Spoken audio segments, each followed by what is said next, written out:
Chapter 541. After Umbridge was discharged from the hospital, she sought out Marietta, fueled by anger. However, Marietta's calm demeanor in the face of Umbridge's interrogation was unexpected. At that time, I only knew that the entrance to the secret room was near the abandoned girl's bathroom.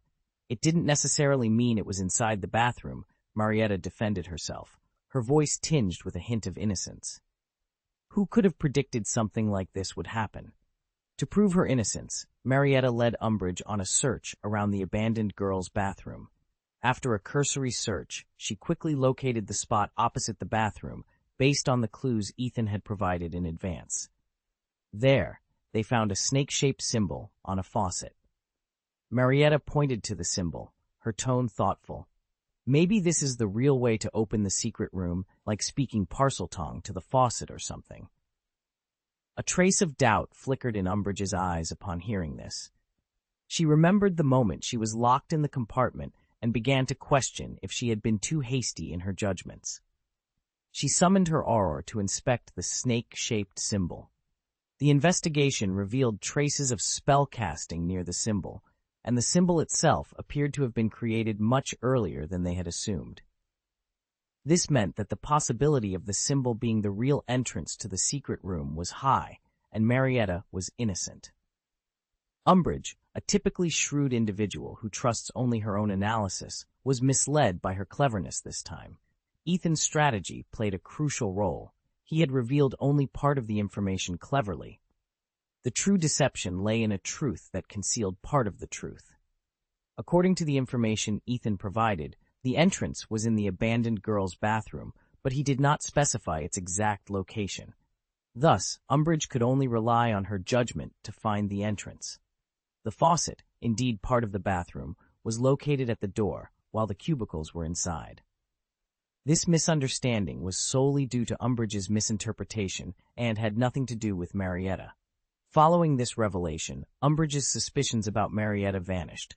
She even began to question if she had been overly sensitive, allowing Marietta to continue as her double agent. However, Umbridge was not one to easily admit defeat. Having suffered a significant setback, she sought revenge. She decided to blame Peeves for attacking her, accusing Zhang Chu of providing false information to trap her. Her plan was to place Zhang Chu in solitary confinement as a means of retaliation. She was not worried about Ethan causing trouble for her, feeling confident after the recent incident. Even if the matter reached Fudge, she believed she could justify her actions and defend herself. She doubted Ethan would risk his relationship with Fudge over this incident, considering both were intelligent individuals who understood the importance of weighing the pros and cons. That night, coincidentally, was Zhang Chu's turn to be on duty. The two met in the study room of the tower. Under the bright candlelight, their shadows intertwined on the desk, creating a serene atmosphere. The sound of pages turning, accompanied by Zhang Chu's gentle reading, wove a unique melody into the night. During a break, Zhang Chu brought up the incident to Ethan. Therefore, she just freely testified regardless of the evidence or not. After listening to Zhang Chu's account, Ethan's lips curled into a sneer. It seems she has made a lot of progress. Umbridge is starting to get better. So, what should I do? Zhang Chu looked at Ethan, seeking guidance. Ethan listened intently. I've heard that Umbridge resorts to using curses for punishing students. Do you know how to counteract those curses? Ethan shook his head slightly, a spark of resolve in his eyes. There's no need for such measures. Since that old woman has resorted to this, let me handle it. I'll teach her a lesson and show her that she can't just bully anyone. But what if we get call? HT? Zhang Chu couldn't help but ask, a slight smile playing at the corners of her mouth after hearing Ethan's words. Ethan faced Zhang Chu, unfazed. He had experimented with similar tactics in the past. Both human transformation and disguise spells had been practiced privately during their free time. Of course, unlike animagus transformations, Ethan wouldn't use such spells in competitive sports. His experience wasn't as peculiar as being a fourth-year lover. In essence, they had also practiced impersonating each other in private. However, doing so in front of others was a different matter. It should be fine, Ethan said with confidence. I know all your habits and speech patterns inside out. Indeed, Ethan's understanding of Zhang Chu was profound. From her mannerisms to her speech, he had studied everything meticulously, ensuring there would be no slip-ups. Previously, their practice was limited to private settings. Now, assuming her identity in public, he had to adopt her entire appearance. However, when Ethan tried on Zhang Chu's clothes, he felt awkward. "Do these seem a bit small?" he asked, tugging at the fabric, trying to make it fit better. "No," Zhang Chu blinked mischievously, denying his claim. She seemed to enjoy Ethan's discomfort in her clothes. "Last time it was fine, but now it feels like I can't breathe," Ethan complained. "No," Zhang Chu denied again, a playful smile in her eyes. She stepped forward, gently adjusting his clothes, teasing, "Have you been eating too much and gained weight?" "Gaining weight doesn't affect transfiguration. I thought you knew that," Ethan retorted, a playful glint in his eye. "If there's a change in size, let me check." As he said this, Ethan began to measure with his hands, which led to Zhang Chu letting out a surprised yelp. "Girls your age grow quickly," Ethan teased, continuing his mock measurements. Zhang Chu, trying to regain her composure, finally managed to distract herself from indulging in the moment. Suddenly, she hit Ethan's head several times with a bra. "What are you doing?" Ethan exclaimed, covering his head, looking at Zhang Chu with a mix of surprise and mock indignation. "Why don't we just stop trying these on?" "No," Zhang Chu firmly insisted. "You have to wear it, and wear it properly." After calming down, Zhang Chu smiled softly. "Don't be so stubborn. I've already bought the new size. Just make do with it for now." The two spent over half an hour changing clothes, with Zhang Chu mainly helping Ethan complete his transformation. Finally, with mutual assistance, they successfully completed the transformation. Looking at their reflections in the mirror, both couldn't help but smile, satisfied with the outcome. "Then, off to the Quidditch pitch," said Zhang Chu, now in Ethan's guise. Her voice had lost its previous gentleness, replaced by Ethan's distinctive calm and confidence. Today was Saturday, and as the Ravenclaw Quidditch coach, Ethan was expected to oversee the team's training. Chu had to assume Ethan's role, stepping in as a practical vice-captain. Regarding her own identity, she had the perfect excuse. Girls need to take a few days off every month. After parting ways with Zhang Chu, Ethan made his way to Umbridge's office. He knocked gently on the door and was greeted by a sweet yet sickening voice from within. "Come in." Ethan pushed the door open and entered the room, a space steeped in history and memories. It had been the setting for many significant events, having hosted a succession of Defense Against the Dark Arts professors, including Quirrell, Lockhart, Lupin, and Barty Jr. Ethan had experienced both triumphs and defeats within these walls. Now, Umbridge had claimed it as her office, transforming it entirely to suit her tastes. The room was adorned with lace covers and tablecloths, and several vases of dried flowers were meticulously arranged on individual cushions. The overly saccharine style of decoration was almost suffocating. Ethan's gaze swept across the room, eventually settling on a wall adorned with decorate, Ive plates. Each plate featured a brightly colored cat, complete with various bows around their necks. The designs were both cute and bizarre. However, upon closer inspection, Ethan noticed something unsettling. The cats on the plates seemed to be staring back at him with a cold, eerie gaze, adding an unsettling atmosphere to the already peculiar room. Chapter 542. Just as Ethan was surveying the Defense Against the Dark Arts office, Umbridge's voice cut through his thoughts. She was clad in a dazzling red printed robe, which merged seamlessly with the desk's tablecloth, rendering it almost indistinguishable. She spoke with a delicate tone. "Good afternoon, Miss Zhang Chu." Ethan mentally likened Umbridge to a pink toad capable of emitting a whistling sound. On the surface, however, Ethan maintained his composure and replied with a smile, adopting Zhang Chu's uniquely gentle tone. "Hello, Professor Umbridge."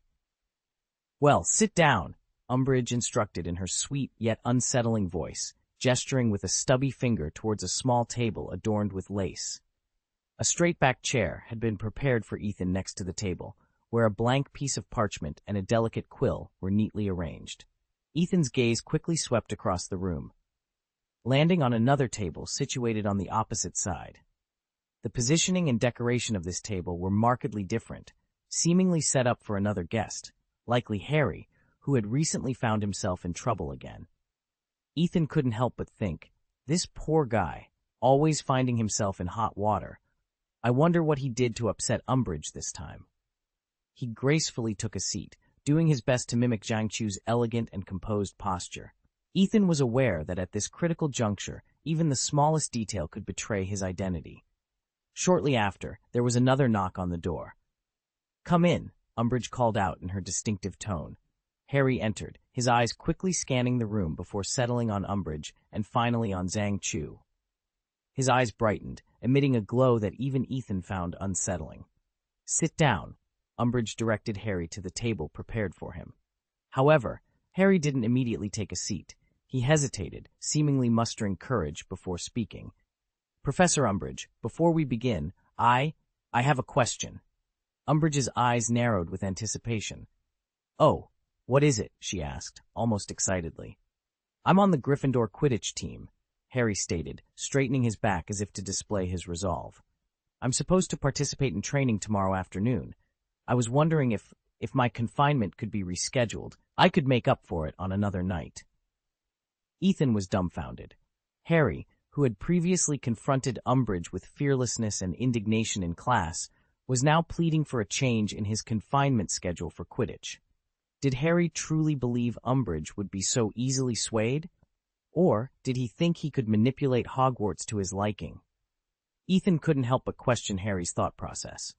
Umbridge's response came in the form of a chilling laugh, reminiscent of a frog that had just devoured a fly. No, this is your punishment for spreading vile, despicable, sensational lies," she squeaked. "Mr. Potter, the punishment cannot be adjusted to suit the convenience of the offender." "Not tomorrow, not ever. Whenever it's time for your training, you'll be here for confinement," Umbridge declared proudly. "Missing activities you enjoy might actually be beneficial. It can help you reflect on your mistakes more deeply." Upon hearing this, Harry felt a surge of anger, his ears ringing. He clenched his fists, his eyes ablaze with fury, contemplating a vehement outburst against Umbridge, similar to his defiance in class. However, Umbridge merely stared at him with a repulsive smile, tilting her head as if anticipating another outburst to justify further punishment. Taking a deep breath, Harry forced himself to remain calm. He knew that losing control would only exacerbate the situation. Ethan turned away, no longer able to bear the sight of Umbridge's repulsive expression. Frustrated and unable to direct his anger towards Umbridge, he threw his school bag onto the floor next to the chair with such force that the books inside scattered. "Pick it up," Umbridge commanded in her sickeningly sweet voice, a malicious glint in her eyes. "Is this your tutor, Potter? Oh, I forgot. You have no parents. You've been living at your aunt's house. You're an orphan, right?" Her words cut through Harry like a sharp knife, piercing his heart. Harry's eyes widened in fury, his hands clenched into fists so tight that his knuckles turned white. A red haze of anger and impulse clouded his vision, urging him to lash out at the detestable woman before him. Umbridge, sensing Harry's rage, provocatively moved her face closer, a smug smile playing on her lips. "What? You want to hit me? Come on!" Her eyes sparkled with provocation and anticipation, ready to use any act of aggression as grounds for expulsion. Harry, trembling with rage and feeling as though his chest might burst, remembered Professor McGonagall's advice to remain calm. With great effort, he swallowed his anger, bent down to gather his scattered books and backpack, and took a seat. Umbridge, observing Harry's compliance, felt a flicker of disappointment. Unable to provoke the reaction she desired, she turned her attention to Ethan, who was disguised as Zhang Chu. "And what about you, Miss Zhang Chu? Do you have any requests? If it were you, I might consider them." She laughed, her voice reminiscent of a serpent's hiss. "My only request is that I come to confinement every day," Ethan replied calmly. Umbridge's eyes narrowed, taken aback by his audacity, yet she maintained her sickeningly sweet tone. "You will get what you want." She approached the desk and picked up 2 long, thin black quill pens with exceptionally sharp tips. "Now, you have to write a few sentences for me. No, not with your quill. Use the pens I've provided." She handed the quills to Harry and Ethan. Upon receiving the pen, Ethan immediately recognized it for what it was. The feathers were raven feathers, enchanted with a dark spell. This pen, designed to use the writer's blood as ink, would also inflict physical punishment on the user. It was a cruel magical instrument, typically reserved for wizards who had committed grave offenses. "I want you to write, 'I cannot lie,'" Umbridge instructed Harry in her vile tone. Harry, puzzled, asked, "How many times should I write it?" "Keep writing until the sentence is engraved in your heart," Umbridge replied sweetly. "Start writing, Mr. Potter." Harry picked up the black quill, noting its sharpness, and cautiously began to write the first word. Meanwhile, Umbridge turned her attention to Ethan, her eyes flashing with malice. "And you're to write, 'I should be obedient.'"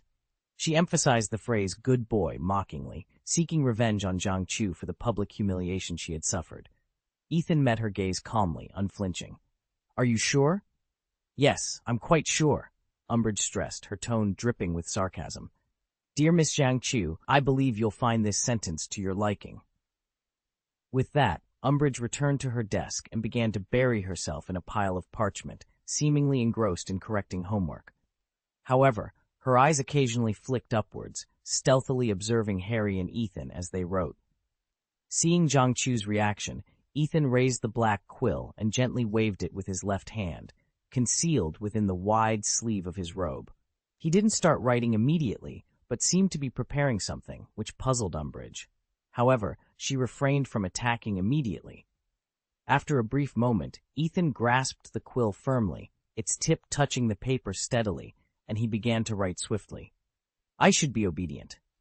Umbridge frowned, looking at Zhang Chu with confusion. Why hadn't she reacted to the quill's punishment like the other students? What was happening? Doubt crept into her mind regarding the quill she had purchased from Nocturne Alley. The store owner had assured her of its effectiveness in punishing students. Could it be that she had been deceived? Was the quill defective? This thought ignited a surge of anger within her. She resolved that once this was over, she would have the Aurors shut down the store and punish the owner for daring to deceive her. However, just as she was about to continue observing Ethan's reaction, a sudden excruciating pain shot through her fingers. She gasped, unable to hold back a loud scream. Chapter 543. Harry raised his head in confusion and looked at Umbridge, but what he saw shocked him. Umbridge's usually unpleasant face now bore a row of bright red words, deeply engraved into her flesh, as if they were meticulously carved with the sharpest scalpel. The words read clearly, "I should be obedient." Harry's eyes widened in disbelief. The bright red of the wound starkly contrasted against Umbridge's pale face, sending shivers down his spine. However, as he stared at the bright red wound, something even stranger occurred. Umbridge's skin began to heal slowly, and the deep writing gradually faded, as if the wound had been nothing but an illusion. At the same time, Ethan waved his quill again and wrote the same sentence, "I should be obedient." Umbridge covered her face, feeling waves of pain as if her face was ablaze. The pain was so intense that her vision darkened, and she was so overwhelmed with anger that she nearly fainted. Finally, Umbridge managed to stand up unsteadily and shouted in a voice filled with pain and anger, "Enough! Enough!" However, Ethan seemed oblivious to her cries. He was still engrossed in his own world of calligraphy, continuously waving the quill and inscribing the parchment in various languages: Chinese, Gallic, German, Russian, Arabic, ancient magical script, eloquently writing the same sentence, "I should be obedient." With each inscription, the words would again be engraved on Umbridge's face, only to heal quickly afterward. Suddenly, Ethan stopped writing, looked up at Umbridge, and revealed a peculiar smile. "Professor, just like you said, I've grown fond of this sentence. However, I also offer it to you, hoping you'll appreciate it." Umbridge's choice of such a cruel method of punishment stemmed from her twisted preferences. She relished corporal punishment and witnessing others' physical pain, which provided her with a perverse sense of stimulation and pleasure. However, this twisted pleasure was unidirectional. She enjoyed inflicting pain on others but detested experiencing it herself. Deep down, she harbored a profound fear of pain. Thus, when the sting from the quill manifested on her face, she could barely endure the agony. She wanted to cry out, to flee from this nightmare, but it was too late. What terrified her even more was Ethan's apparent lack of intention to stop. The quill moved as if alive, continuously tracing her face. Umbridge felt a relentless, burning sting, not a momentary sharp pain, but a continuous erosion of her nerves. Kneeling on the ground, she begged Ethan for mercy, but he remained impassive, observing her with an expressionless gaze that made Harry shudder. In Ethan's view, Umbridge had brought this upon herself. She had previously attempted to manipulate Ethan, tried to infiltrate his secret base, and now sought to torture him with a quill. What he was doing was merely exacting a small measure of retribution. Umbridge's screams echoed from the office, shrill and ghostly, sending shivers through those who heard them. Soon, the commotion attracted the attention of other students who gathered outside the Defense Against the Dark Arts classroom, too apprehensive to enter. Listening to the screams, they were filled with a mix of fear and curiosity. "The scream was so terrifying it made my heart tremble," one student whispered. "It feels like it's haunted," another murmured. "And it's not a benign ghost like nearly headless Nick, but something far more terrifying," a Muggle-born wizard added, still shaken by the ordeal. More and more young Muggle-born wizards were gathering at the door of the Defense Against the Dark Arts office, whispering among themselves. They exchanged their knowledge of horror movies, trying to outdo each other with tales of creepy scenes and characters to convey the horror of ghosts. "This Defense Against the Dark Arts office has had countless professors," Colin Creevey said mysteriously. "Maybe a certain professor encountered misfortune here and died tragically on the toilet." "Yeah, haven't you heard of that scary campus legend?" Kevin Entwistle added, crossing his arms over his chest as if to ward off the sinister atmosphere emanating from the door. He deliberately lowered his voice. "It is said that when the school was being built, a worker died accidentally and was entombed within the wall." Gabriel's face turned pale. She had watched a lot of Muggle horror movies at Ethan's during the holiday and was now pretending to be frightened by Kevin's words. With a trembling voice, she said, "Yes, I also heard that the school was originally built on an old cemetery and the ground was full of graves. Do you think there is really a ghost?" Their conversation was abruptly interrupted by a stern voice. Professor McGonagall approached quickly, frowning as she asked sternly, "What are you doing here? What kind of manners are these, chattering around the door?" Startled by the sudden appearance of Professor McGonagall, the three of them screamed in unison, "Ghost!" before running away in a hurry. Professor McGonagall watched their panicked retreat with dissatisfaction. She decided to find a way to make trouble for these three in class, personally deducting points as punishment. However, as she was about to turn and leave, she suddenly heard screams coming from the office. Professor McGonagall's expression changed dramatically. She remembered that Potter and Jiang Chu were in solitary confinement, killed by Wu Mu Ritchie. How dare Umbridge torture students in the office, she thought, enraged. Reaching out to twist the door handle, she found it locked from the inside. This confirmed her suspicion that Umbridge must be up to something inside.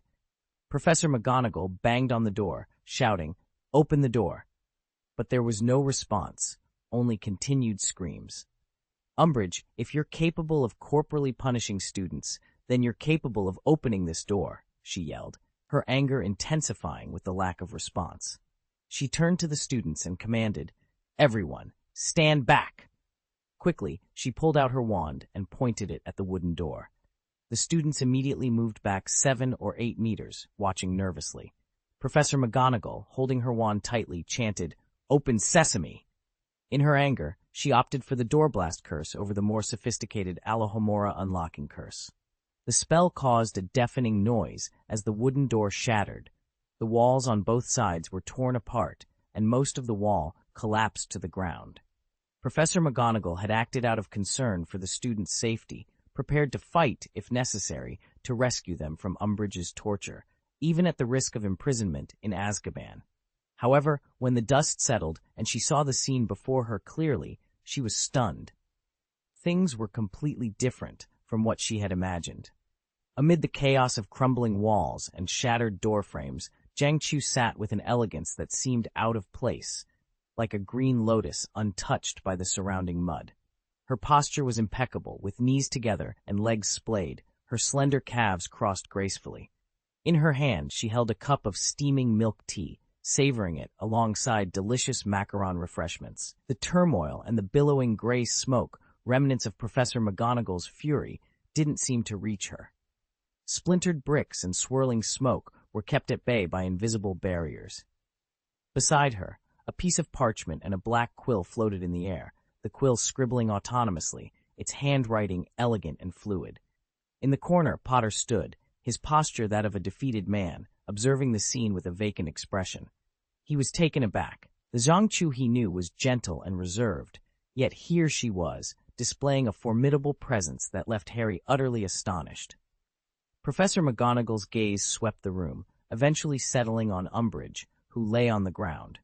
The words, "I should be obedient," were scrawled across Umbridge's face in bright red, a stark and shocking sight.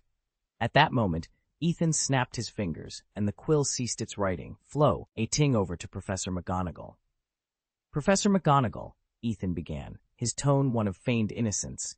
"Professor Umbridge instructed us to use this quill for writing as a form of detention." Taking the quill, Professor McGonagall inspected it and immediately grasped the situation. Her complexion shifted from pale to a deep shade of anger, her body trembling. She directed a furious glare at Umbridge and sternly rebuked. "Professor Umbridge, at Hogwarts, we do not condone corporal punishment. Our principles are clear and just. Your actions are a grave breach of our school's regulations." Ethan, still leisurely enjoying his milk tea, stood and offered a suggestion with a smile. "Perhaps you should take Professor Umbridge to the hospital wing. She appears to have fainted. It seems she collapsed before I could intervene. The potency of this quill is not to be underestimated." Professor McGonagall, now looking at Zhangqiu with a hint of suspicion, pondered silently. The manner in which Zhangqiu spoke and conducted herself was increasingly reminiscent of Ethan. She mused, "Is it true that prolonged companionship leads people to mirror each other?" Chapter 544. The news that Umbridge had used a quill imbued with dark magic to punish students quickly spread across the entire Hogwarts campus like a hurricane. In no time, it became the talk of the school, leaving everyone shocked. This professor, already unpopular among both teachers and students, had committed an act so cruel and heartless that it further strained the already tense relationship between the faculty and the students. The students' disdain and disgust for her reached new heights, with many even gathering the courage to leave messages in the headmaster's mailbox, pleading with Dumbledore to expel Umbridge from the school. However, these efforts seemed futile. Umbridge, sent by Fudge, the Minister of Magic, to undermine Dumbledore, showed no signs of leaving, causing students to feel increasingly panicked and uneasy, fearing they might be her next victims.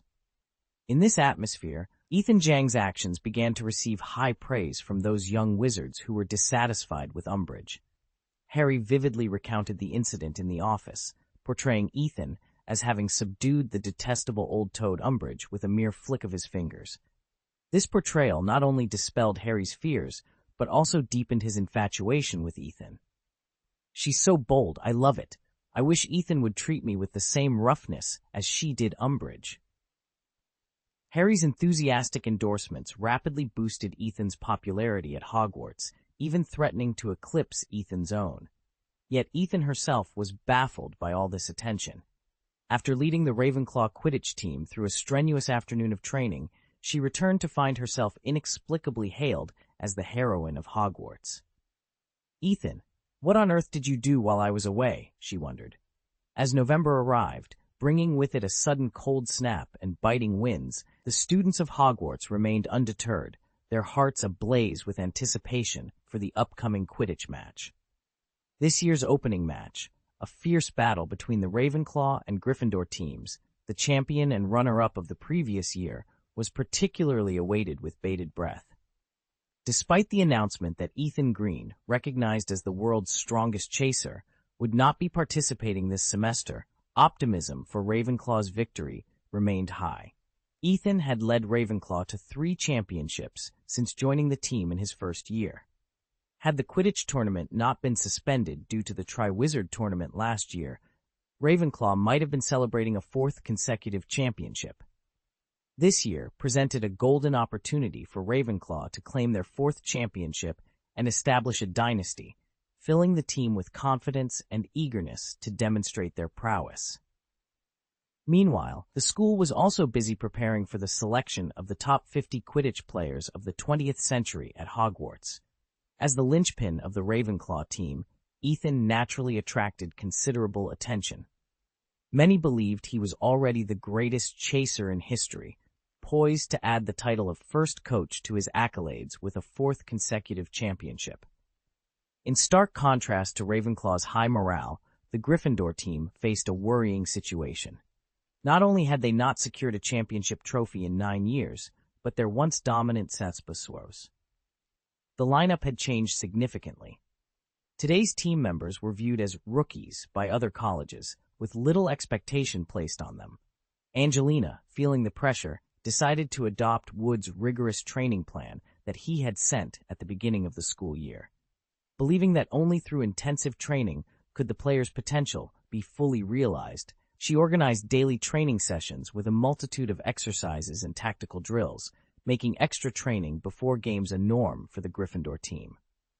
This approach, aimed at maximizing each player's potential, was a traditional Gryffindor tactic.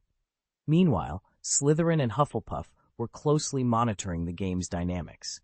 Slytherin students, harboring a long-standing rivalry with the Gryffindor, hoped for a Ravenclaw victory, not wanting Gryffindor to gain any advantage. They believed that a Ravenclaw loss would give Hufflepuff a better chance in subsequent games. Despite the deans of the colleges maintaining a facade of nonchalance, they were all secretly strategizing for the benefit of their respective houses. Professor Flitwick, for instance, spent his days by his office window with a telescope, observing the field to decipher Gryffindor's tactics. Professor McGonagall was particularly anxious, eager to reclaim the Quidditch Cup for Gryffindor House and avenge their previous defeat. She was so invested that she wished she could join the game herself. A week before the match, Professor McGonagall made a surprising decision. She exempted all Gryffindor team members from homework and, conversely, assigned a significant amount of homework to Ravenclaw House, under the guise of prioritizing academics over competition. This was clearly a psychological tactic aimed at impacting Ravenclaw's performance by increasing their academic pressure. On the other side, Ethan was determined to make Gryffindor pay, even if he wasn't playing personally. However, his plans were thwarted by Hermione, who, on the night before the game, invited him to stay in the tower for a chat. Ethan declined without hesitation, stating, "No, the game is tomorrow. I have to go back and sort out the game tactics." He was eager to participate in the game, unwilling to relax, and determined to see how much the team's strength had improved. Hermione, raising her eyebrows slightly and tilting her head with a smile, teased Ethan, suggesting he was afraid of losing to her. Ethan, unable to tolerate such provocation, was a historical-level chaser known for his ability to break through defenses and score. He decided to prove his prowess to Hermione, intending to demonstrate his endurance and skill. The night before the game, Ethan engaged in intense anaerobic exercise, pushing himself to the limit. However, the next morning, he woke up to find his body enveloped in soreness. Sitting in the auditorium that early morning, Ethan looked up at the azure ceiling, his thoughts preoccupied with the impending Quidditch match, reflecting on the challenges and the determination to excel. "Oops, all this soreness all over my body," Ethan muttered to himself, massaging his legs. "It's all from the excessive exercise yesterday." He understood that the soreness was due to the accumulation of lactic acid following anaerobic exercise. Despite his overall well-being, his legs felt as heavy as lead, and his spirit was somewhat sluggish. This, he knew, was the necessary price for victory. Of course, his opponent had paid an even steeper price. At that moment, a fiery red figure caught his eye.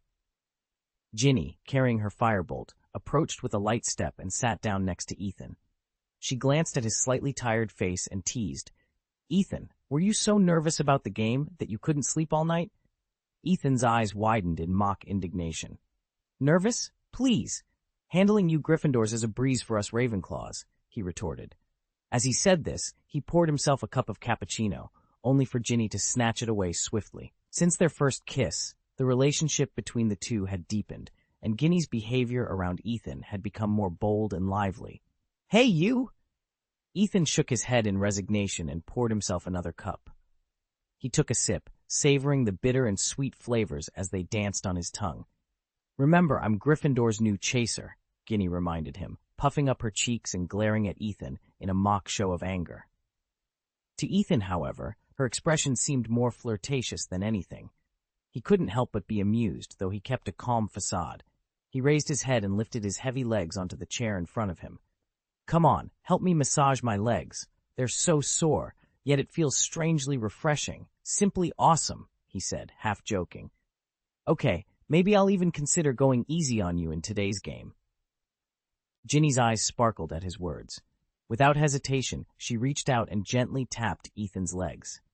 Despite her murmured complaints, her actions conveyed genuine concern and care for Ethan. Chapter 545. Where did Hermione go? Ginny asked curiously while tapping Ethan's legs, her gaze sweeping the surroundings. "She's still sleeping," Ethan replied, gently running his fingers through Ginny's fiery red hair, a smile gracing his lips. "Yesterday, we spent the evening practicing some complex magic with our wands. She might be a bit exhausted." Ginny's expression soured slightly upon hearing this. "This is my first game, and she didn't come to watch," she exclaimed, disappointment lacing her words. Although she understood Hermione's dedication to her studies, Ginny had hoped her friend would be there to support her. Ethan offered a comforting smile, his voice soothing. "Don't worry, she'll be here soon. We did practice quite late, so it's probably best to let her rest a bit longer. Besides, I'm sure she's cheering for you in her heart." Ginny's mood lightened at Ethan's reassurance. She looked up into his gentle eyes, feeling a warmth spread through her. Being with Ethan made everything seem more beautiful. As he continued to stroke her hair, she couldn't help but smile, a sense of satisfaction and happiness enveloping her. Ethan's care and affection made her feel incredibly secure and content. Their intimate moment was interrupted by a sleepy voice from behind. "Hello, you all." Ethan and Ginny turned to see Luna standing there, her usual dreamy expression on her face. Many around them were looking at Luna, some smiling and pointing at her eccentric attire, an eagle-shaped hat, clearly showing her support for Ravenclaw. Ethan was momentarily speechless at the sight of the chubby eagle hat on Luna's head. His own chimera transformation, inspired by the mascots of the four houses, made the eagle seem majestic and formidable. Yet Luna's version appeared so innocent and endearing, a stark contrast that amused him. Ginny, eager for support, asked, "Luna, aren't you going to cheer for your best friend? This is my first game." Luna turned to her with an apologetic smile. "Ginny, I'll support you next time, but today I'm cheering for Ravenclaw." With a tap of her wand, the eagle hat let out a loud cry, startling those nearby. Luna laughed, clearly pleased with her creation. "Not bad, right?" Luna beamed. Ethan couldn't help but smile, adjusting the slightly askew hat. "Yes, it's quite unique and festive. Ravenclaw will surely appreciate the support." Luna hummed her thanks, then playfully tilted the hat back. Ethan laughed, pulling the hat down to cover her face in jest. Meanwhile, Ron and Harry approached the Gryffindor table, passing the Slytherin table where a commotion was brewing. The Slytherins, adorned in silver and green, flaunted badges that Malfoy was particularly proud of. Harry braced himself for another insult, but was surprised to find the badges read, "Weasley is our king."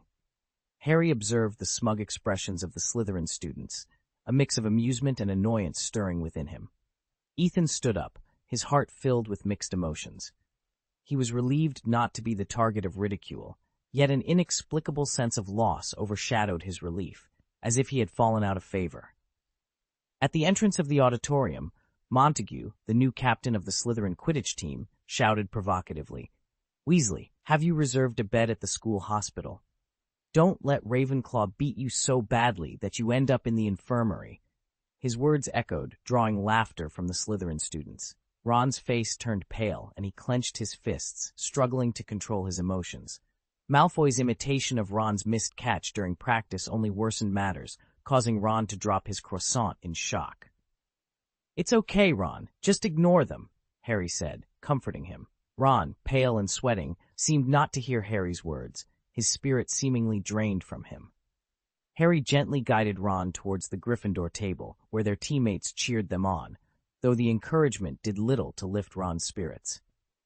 Sitting down, Ron stared blankly ahead, overwhelmed by self-doubt and the memory of being outplayed by his sister during tryouts. The thought of facing the formidable Ravenclaw team, winners of the Triple Crown for 3 consecutive years, filled him with dread. Ron, don't be ridiculous. You're fine. Being nervous is normal. Just believe in yourself and do your best, Harry insisted, offering Ron some cereal in an attempt to cheer him up.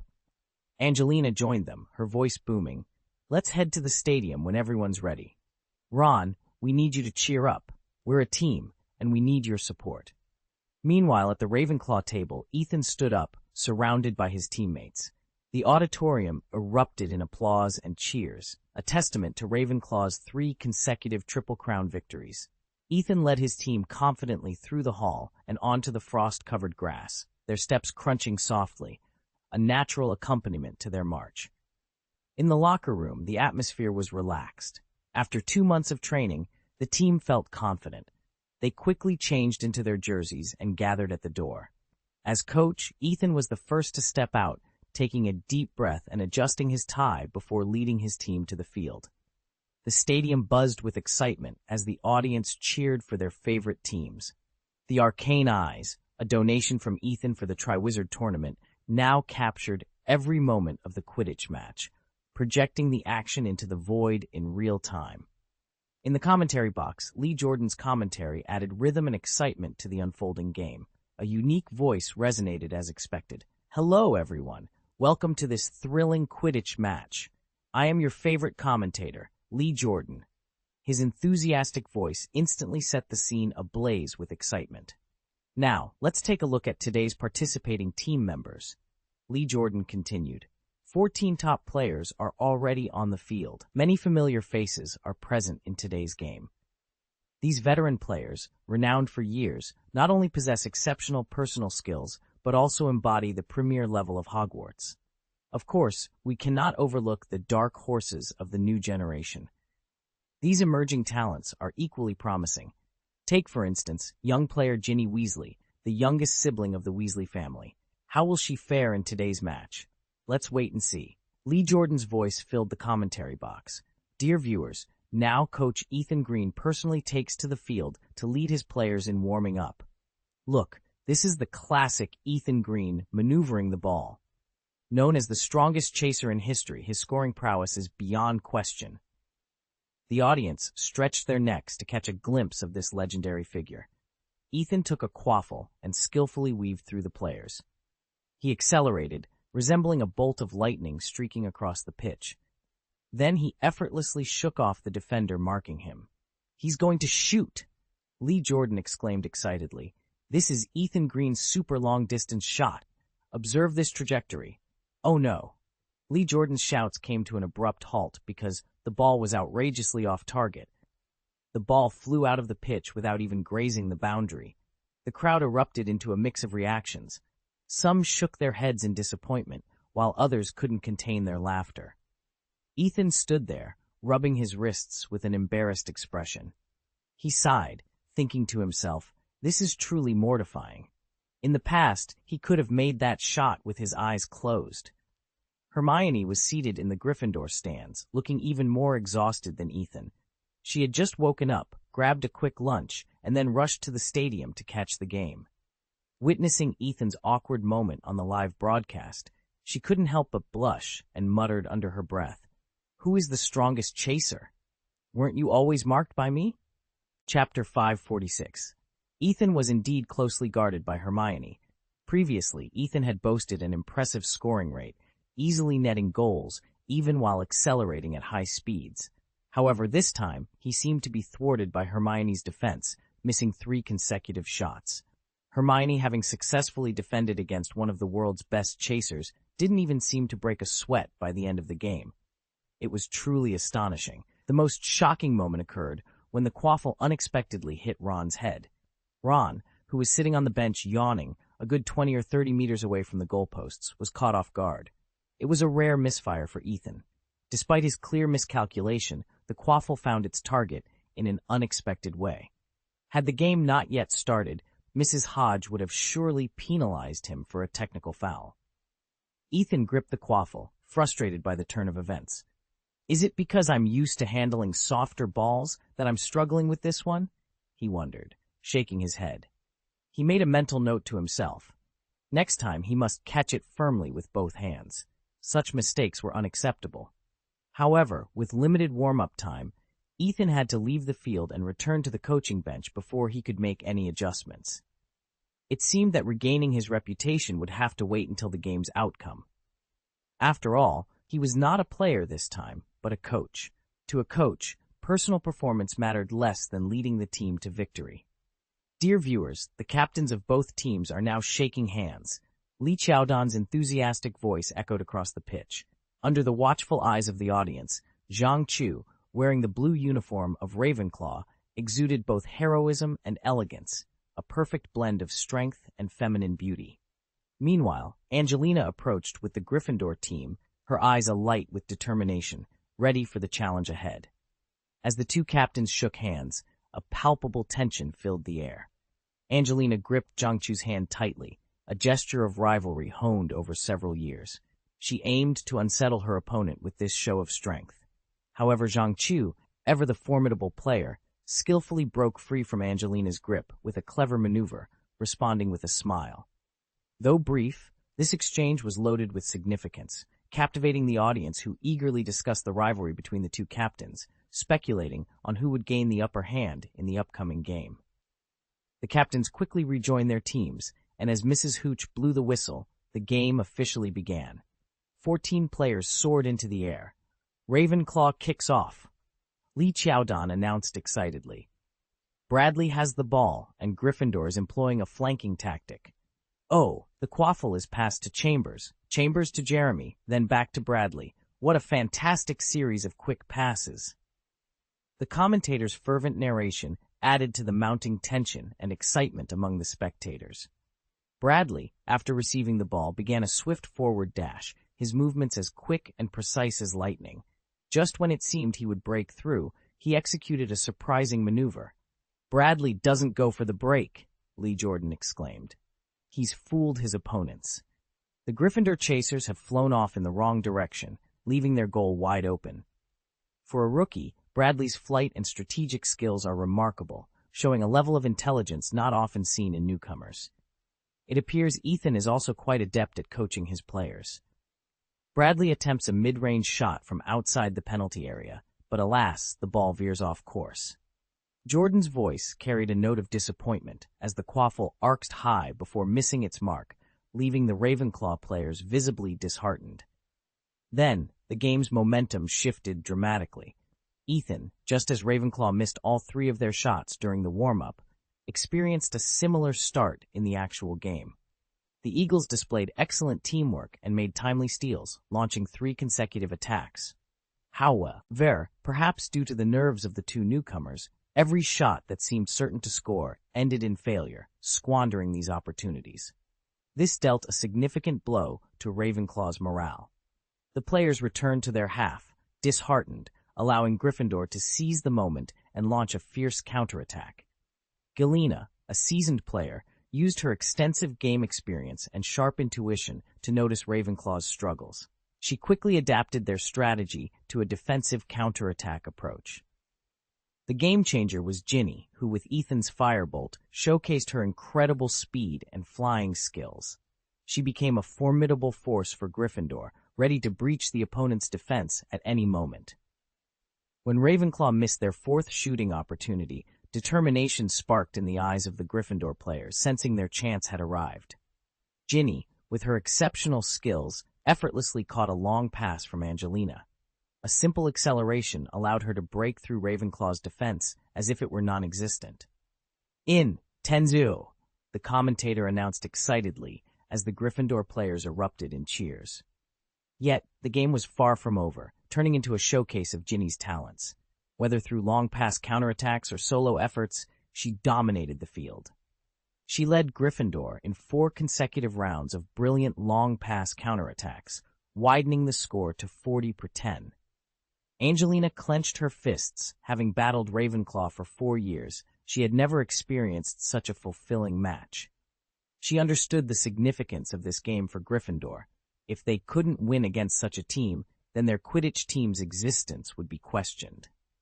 Lee Jordan, watching from the sidelines, couldn't maintain his usual commentator composure. Oh, Merlin's quaffle! Even without Ethan playing today, Ravenclaw's dribbling skills seem unaffected. However, their shooting accuracy is disastrously low, practically handing points to Gryffindor. His gaze followed Ginny closely, praising her exceptional performance. Ginny's performance today is truly remarkable. With 1 pass and 3 shots, she's showcasing her extraordinary talent. It appears she's inherited Ethan's firebolt, and with it, the glory of this position. Not only is she skilled, but she's also a beautiful presence on the field. Lee's commentary took a turn, leading to some inappropriate remarks about Ginny's attractiveness, which resulted in boos from the audience. Some mischievous students even threw dung eggs at him. Ginny Green is only in the 4th grade. You've been saying this for years. Did you start in the 1st grade? We all might think it, but you dare to say it out loud. Beast! Hey, stop throwing things. I was almost hit, Lee continued, trying to deflect the situation. While avoiding the flying dung eggs, Angelina passed it to Ginny again. Wait, Zhang Chu came out of nowhere. I observed Ginny catching the quaffle steadily. She skillfully maneuvered past the Ravenclaw beater and was on the verge of making a throw. However, at that moment, a whistling sound disrupted her rhythm. Zhang Chu swiftly positioned herself in front of Ginny, effectively blocking her path. The timing of her interception was impeccable, leaving Ginny with no choice but to slow down to avoid a collision.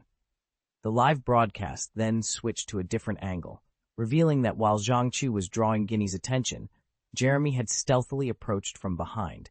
Like a ghostly shadow, he suddenly appeared in Ginny's blind spot. With a crisp snap echoing across the pitch, it was clear that despite Ginny's exceptional skills, her youth was a disadvantage. Zhang Chu and Jeremy's coordinated effort resulted in a powerful block, dislodging the quaffle from Ginny's grasp. Jeremy's movements were swift and precise, reminiscent of a cheetah pouncing on its prey. Caught off guard, Ginny could only watch as the quaffle was snatched away. Bradley quickly seized the opportunity, catching the quaffle and passing it to Jeremy. With a flick of his broom, Jeremy evaded Ginny's defense and charged towards the Gryffindor goal.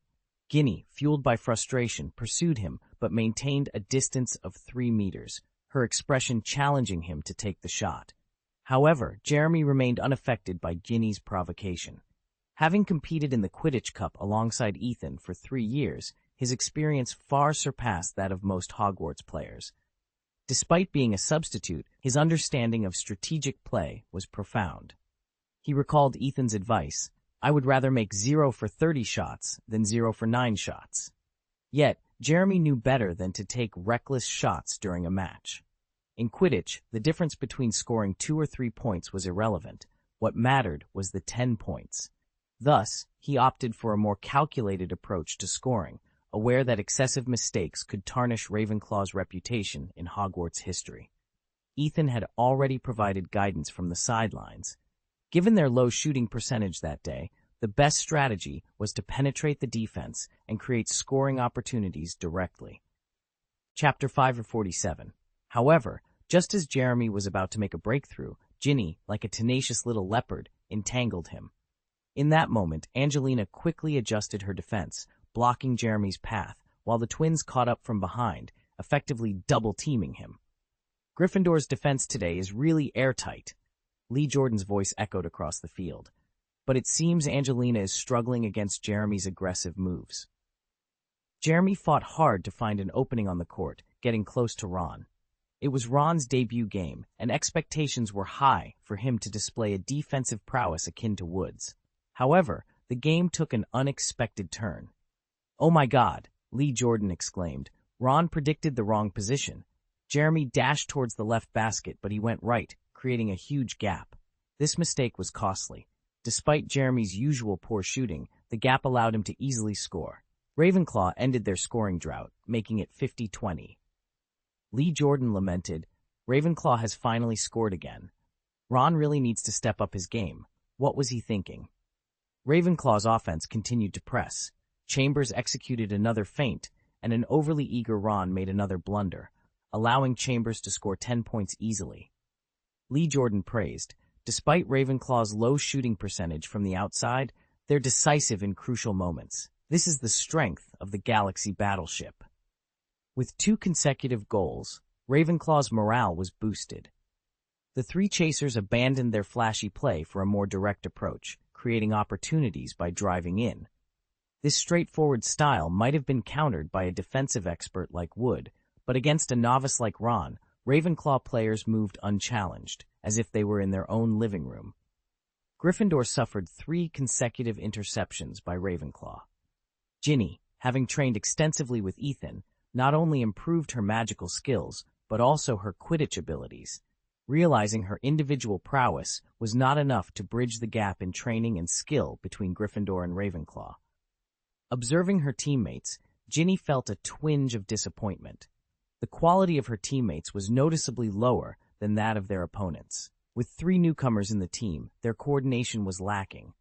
Unlike Ravenclaw, who could enhance their teamwork by meticulously reviewing game replays, Gryffindor had not yet achieved such a level of understanding. However, in a critical moment, the twins showed their mettle. During a Ravenclaw attack, Jeremy once again took the ball, aiming to break through. The twins, understanding the situation, launched a bludger at him. Lee Jordan excitedly commented, "Fred Weasley hit a beautiful bludger. No, wait, it's George Weasley. Heck, who cares? It's one of them anyway." The bludger sped towards Jeremy, forcing him to slow down.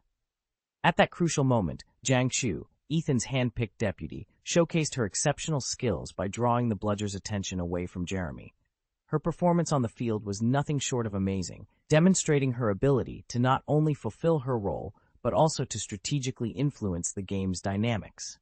As a ball player, Ethan observed the situation from a high vantage point, demonstrating his exceptional leadership skills by commanding the team on the field.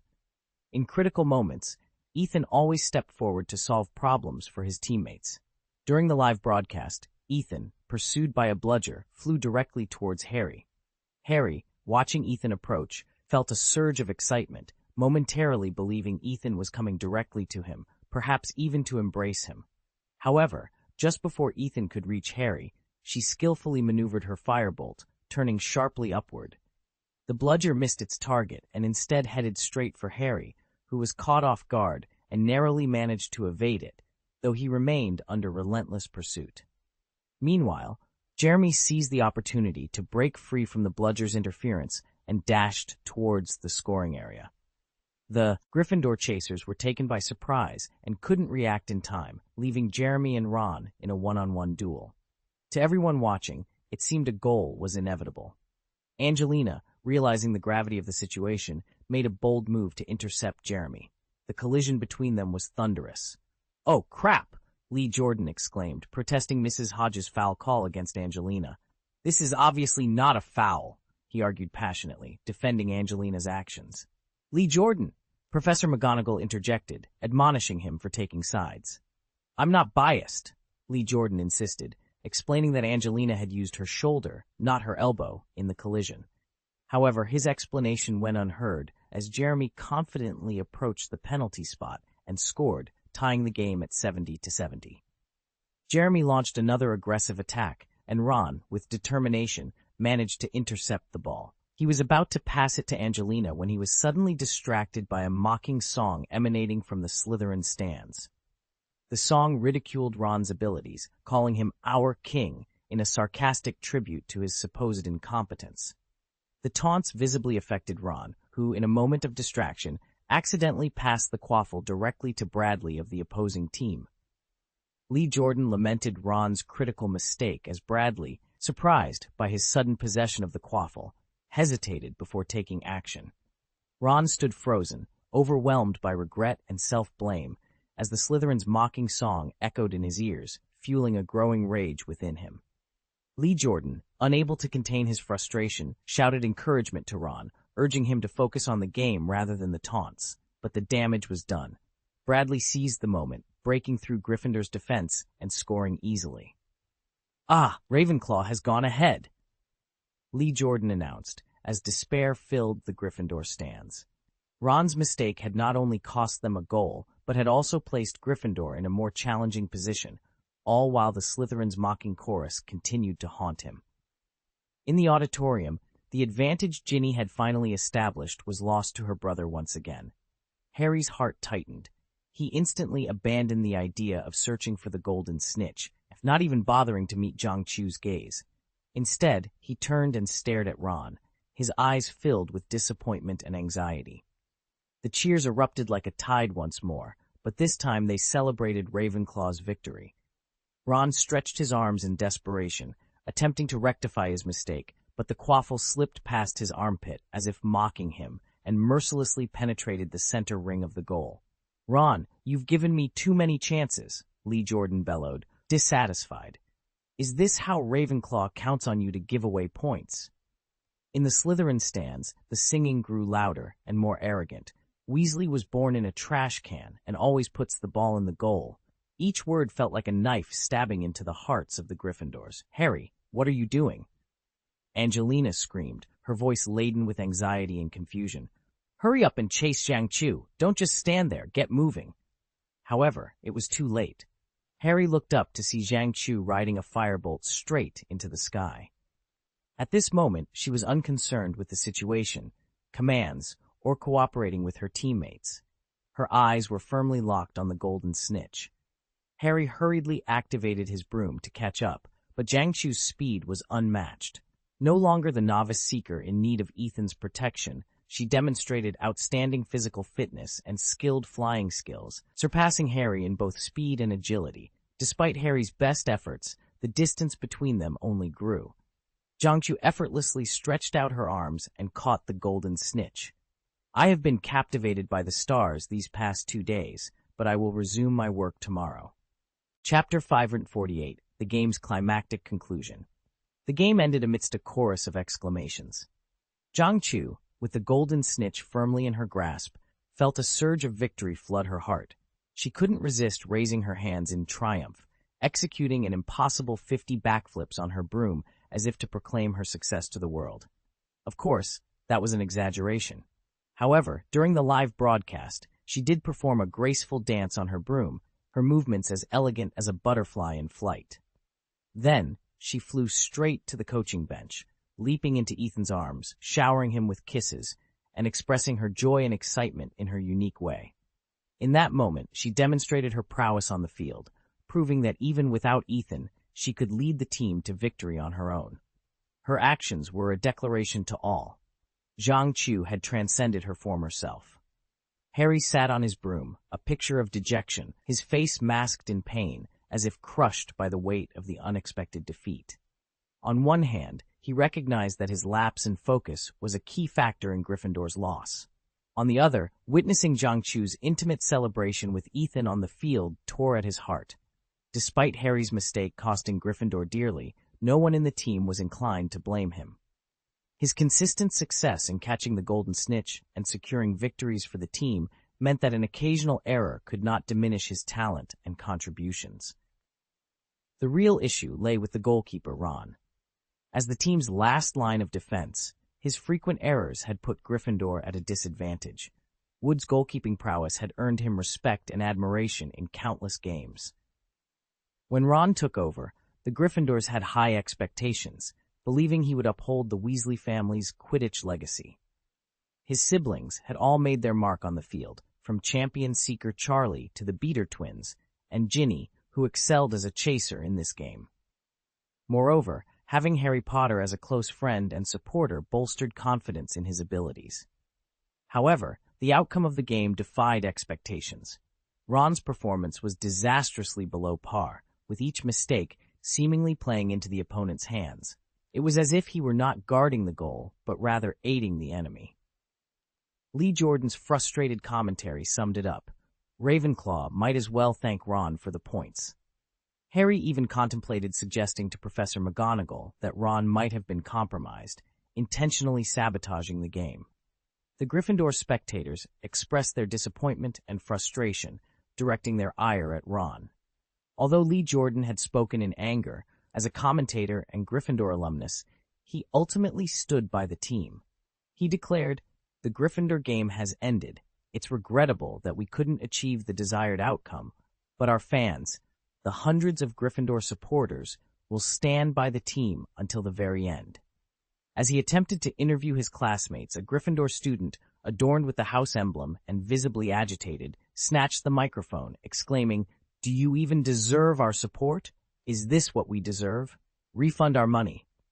This longtime fan, likely having wagered on Gryffindor's victory, appeared deeply affected by the loss, his choice of words betraying his frustration.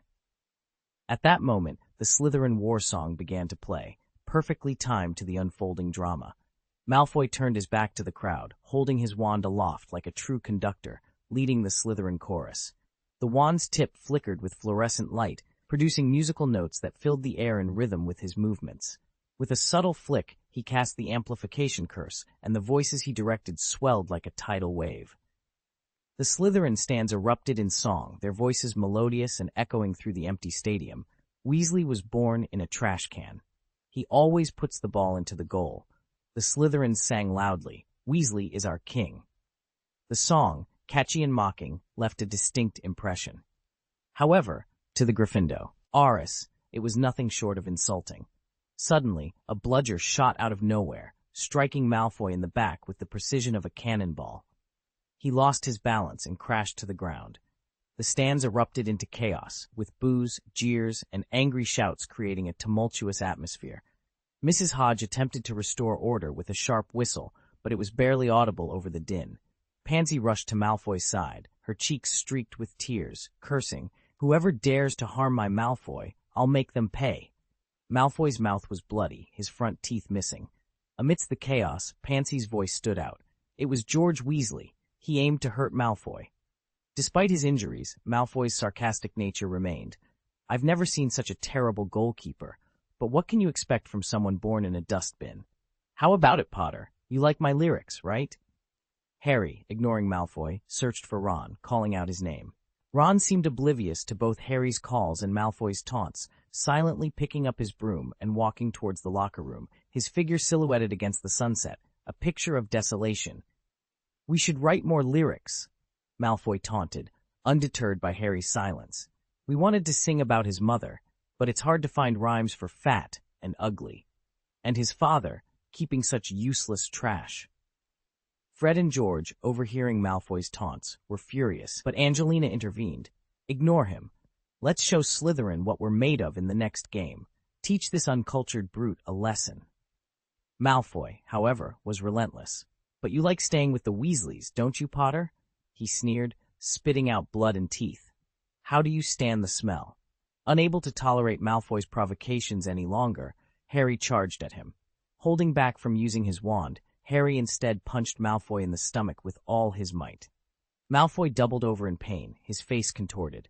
The twins seized the moment to deliver their own retribution, each landing a kick. Malfoy's screams filled the air. But Malfoy wasn't alone. His loyal followers, Goyle and Crabbe, charged like wild boars, determined to defend him. Pansy, driven by rage and desperation, attacked Harry, biting his hand. Her eyes were wild, her actions those of someone fighting for their life. As the fight escalated, students from both Gryffindor and Slytherin couldn't stay out of it any longer and joined the fray, each side fiercely defending their own. At that moment, the entire auditorium transformed into a veritable battlefield. Students, fueled by rivalry, clashed with the ferocity of warriors, their fists raised in fervent combat. What began as a contest between the eagles and lions swiftly devolved into a skirmish between the snakes and lions. The chaos only began to subside when Principal Dumbledore appeared above the stadium.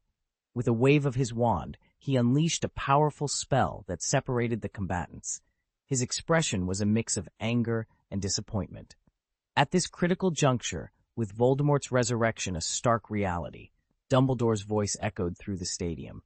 "I have repeatedly implored you to stand united against the forces of darkness rather than succumbing to infighting. Yet, you have profoundly disappointed me." The students from the involved houses hung their heads in shame, unable to meet the principal's gaze.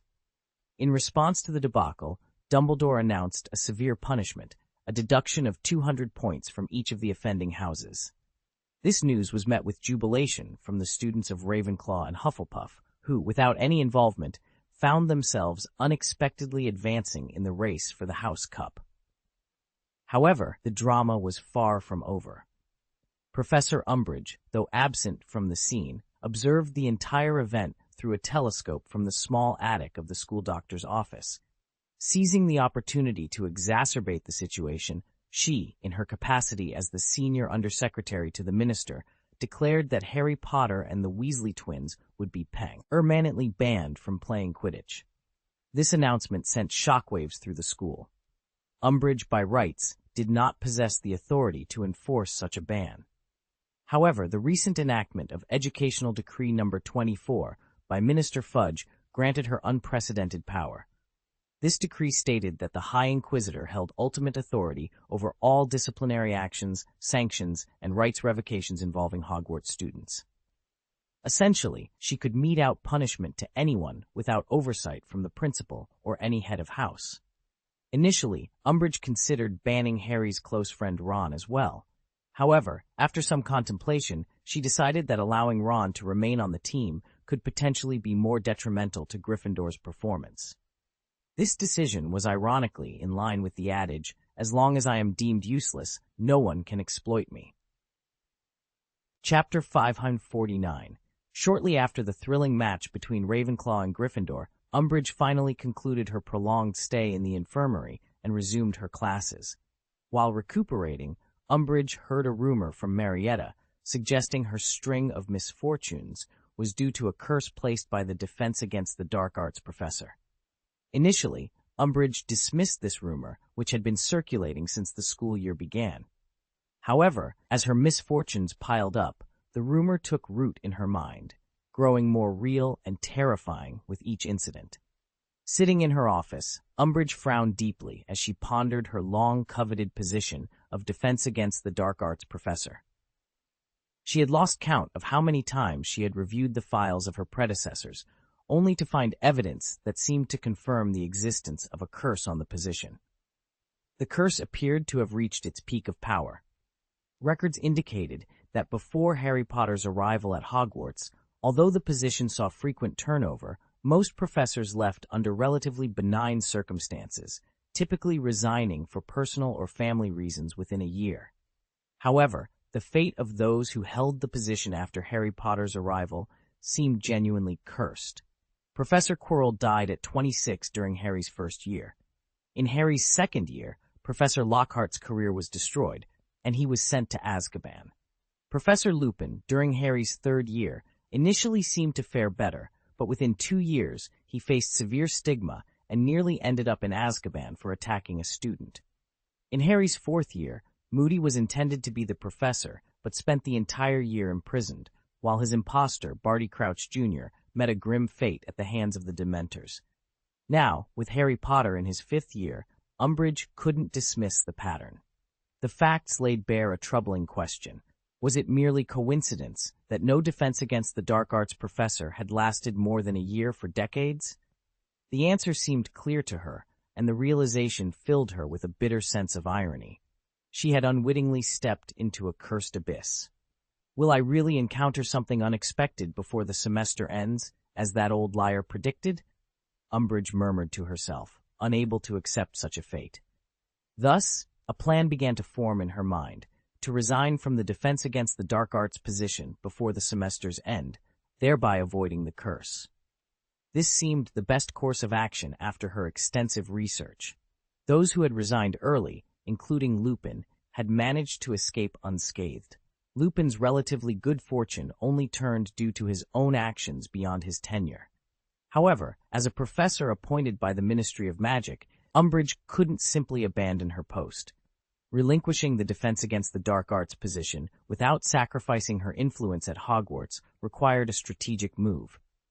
She began to consider an alternative position that would allow her to maintain, if not increase, her power within the school, becoming the principal of Hogwarts. Replacing Dumbledore and becoming the new principal was Umbridge's ultimate goal, a position from which she believed she could avoid the curse while still wielding significant influence. Umbridge viewed her mission as a crucial one. In her eyes, achieving her goal would make all obstacles surmountable. However, reality quickly dampened her spirits. During her time at Hogwarts, not only did she fail to uncover any of Dumbledore's schemes, but she also became the butt of numerous pranks. Adding to her frustration was a prophecy circulating within the Ministry of Magic, suggesting that the Minister of Magic, Fudge, would be ousted next summer. Although Umbridge was skeptical about prophecies, she was well aware of the brutal nature of political battles and knew she had to prepare for any potential upheavals. From the moment Umbridge stepped into Hogwarts, she bore the heavy responsibility assigned by the Ministry of Magic to secure the Ministry's rightful authority over this historic school. She was confident that successfully completing this task would solidify her position within the Ministry, as Fudge would not easily discard someone of her caliber, known for her resilience and exceptional execution skills. Since replacing Dumbledore directly was out of the question, Umbridge devised an alternative strategy, leveraging her position as senior undersecretary to place trusted professors within Hogwarts. This, she believed, would allow her to infiltrate every aspect of the school and influence its decision-making processes. However, her plans did not unfold as smoothly as anticipated.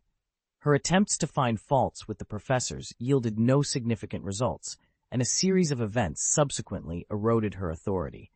Her efforts to uncover Ethan's secrets and infiltrate his private sanctuary were thwarted. Her attempts to punish Zhang Chu through corporal punishment also backfired. These setbacks left Umbridge feeling more frustrated and angry than ever. As she walked the corridors of Hogwarts, she sensed the mocking glances of the young wizards, which only worsened her mood. Although she was infuriated by the ban on Harry Potter, it was not enough to quell her anger. Driven by a desire to advance her career and restore her authority, Umbridge resolved to expel several individuals from Hogwarts to reclaim her lost prestige. Umbridge's list highlighted 3 names in particular. The first was Hagrid, the half-giant Care of Magical Creatures professor. Information from Slytherin students painted a grim picture of Hagrid's classes, especially the chaos caused by the blast-ended Scroots last semester. Umbridge saw Hagrid's dismissal as an opportunity to undermine Dumbledore. Unfortunately, Hagrid's absence from the school tempered her plans, but she remained determined to find a pretext to expel him upon his return. However, Umbridge recognized a potential issue. If Hagrid were dismissed, his replacement, Professor Wilmina, might become a permanent staff member, further aligning the school with Dumbledore rather than the Ministry. The second name on her list was Sybil Trelawney, the divination professor. Dubbed the Old Liar by students, Trelawney had long been a target for Umbridge. The divination classes, filled with dubious prophecies and unfounded speculations, cast doubt on Trelawney's teaching abilities in Umbridge's mind.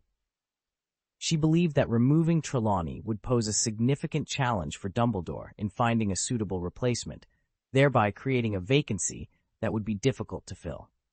Umbridge pondered the situation, aware of the scarcity of wizards proficient in divination. Dumbledore's stringent criteria for selecting professors further complicated matters. A rumor had circulated that Professor Trelawney was Dumbledore's illegitimate daughter, which supposedly influenced his decision not to abolish the divination class. While the first part of the rumor might be unfounded, the latter was indeed true. Dumbledore had considered discontinuing the class until he encountered a prophecy about Voldemort made by Trelawney, highlighting the challenge of finding a suitable professor for this subject. The situation with Professor Charity Burbage from the Muggle Studies class presented a different problem. Her views often clashed with those of pureblood wizards, particularly her belief that there was little difference between Muggles and wizards. Umbridge vividly recalled overhearing several pureblood students in the corridor expressing their outrage at Professor Burbage's teachings, deeming them an insult to pureblood heritage. These comments revealed to Umbridge an opportunity to dismiss Professor Burbage. She reasoned that by replacing Burbage with a professor who aligned more closely with pureblood ideologies, she could garner the support of the pureblood faction, a significant political advantage. Umbridge was acutely aware that both she and Minister Fudge required the backing of the pureblood faction to secure their positions within the wizarding community. Chapter 550, Lupin's Weekly Sign-In.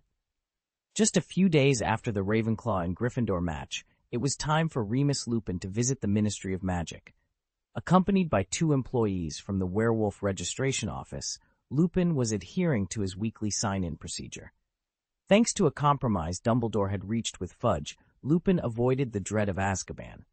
However, his life was far from easy. The Werewolf Registry's strict regulations meant that werewolves with criminal records like him were under direct surveillance.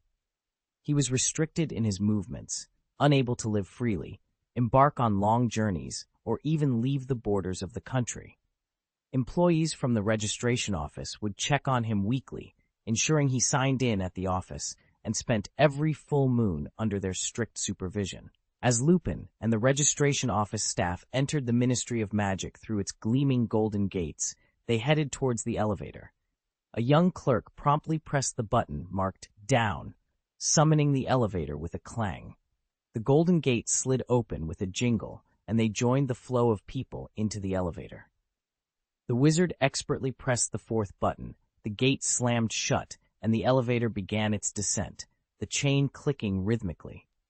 When the gate opened again, they stepped into a bright, spacious corridor, immediately greeted by an angry roar. A bald man was furiously yelling towards a bathroom at the corner. The young registration clerk, with a pained expression, sighed. "Oh, it must be Diggory again." Lupin, surprised by the commotion, wondered if such quarrels were common in the Department for the Regulation and Control of Magical Creatures. Noticing Lupin's curiosity, the young wizard shrugged and beckoned him closer to explain. "Amos Diggory," the bald man shouted, "your bathroom breaks must hold the record for the longest in the entire ministry. You should be working, not hiding in the toilet." "Leave me alone, Dave," came Mr. Diggory's loud, muffled response from the bathroom. "The toilet is the last bastion of freedom for British wizards. Even he who must not be named didn't deny his Death Eaters a bathroom break." Lupin was taken aback by their frankness. The young clerk rolled his eyes amusingly, then explained, "Well, our department's atmosphere is, relatively speaking, less serious." They continued through the labyrinthine corridors to a room filled with stacks of paperwork, the air heavy with the scent of old paper. Portraits of magical creatures adorned the walls, their varied expressions adding a touch of life to the otherwise dull space.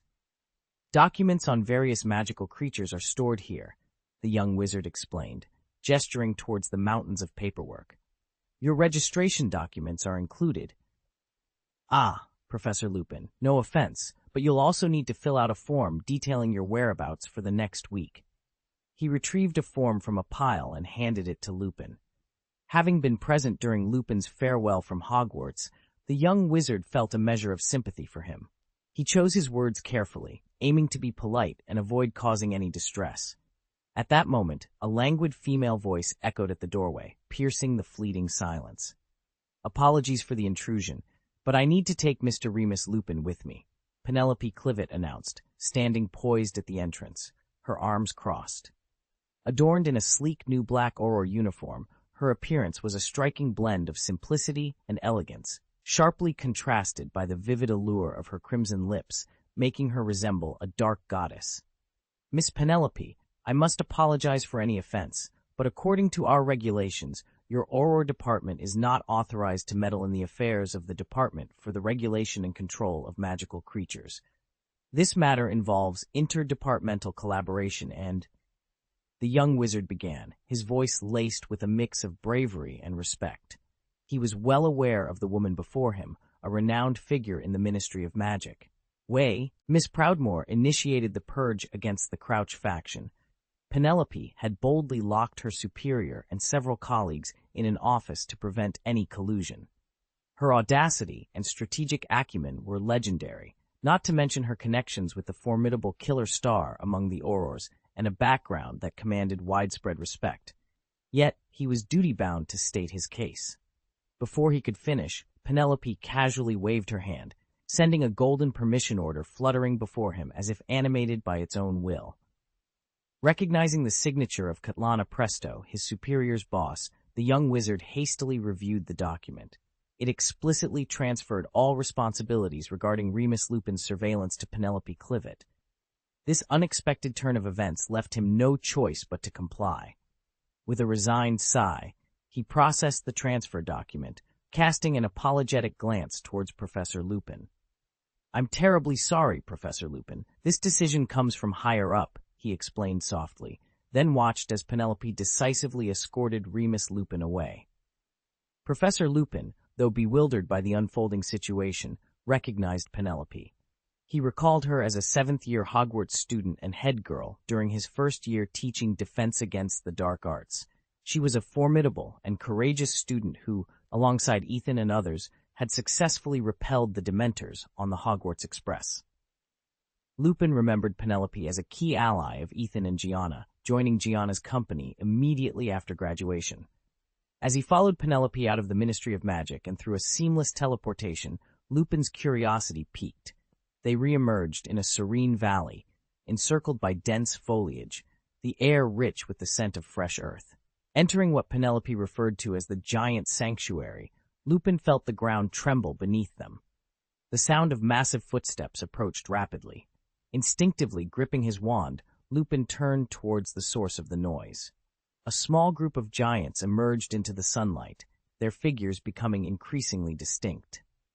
These giants, towering over 6 meters tall with pale, slightly yellow skin, were clad in black fur coats and had cleanly shaven heads, exuding an air of intelligence and capability. Lupin's expression froze, a mix of astonishment and disbelief in his eyes.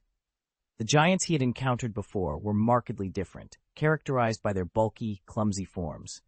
Yet the giants before him defied those expectations, presenting a stark contrast to his previous encounters. The giants were tall and strong, their muscles sculpted like those of Greek mythology's titans. 3 lilies, 3 lilies, I planted them on my tomb.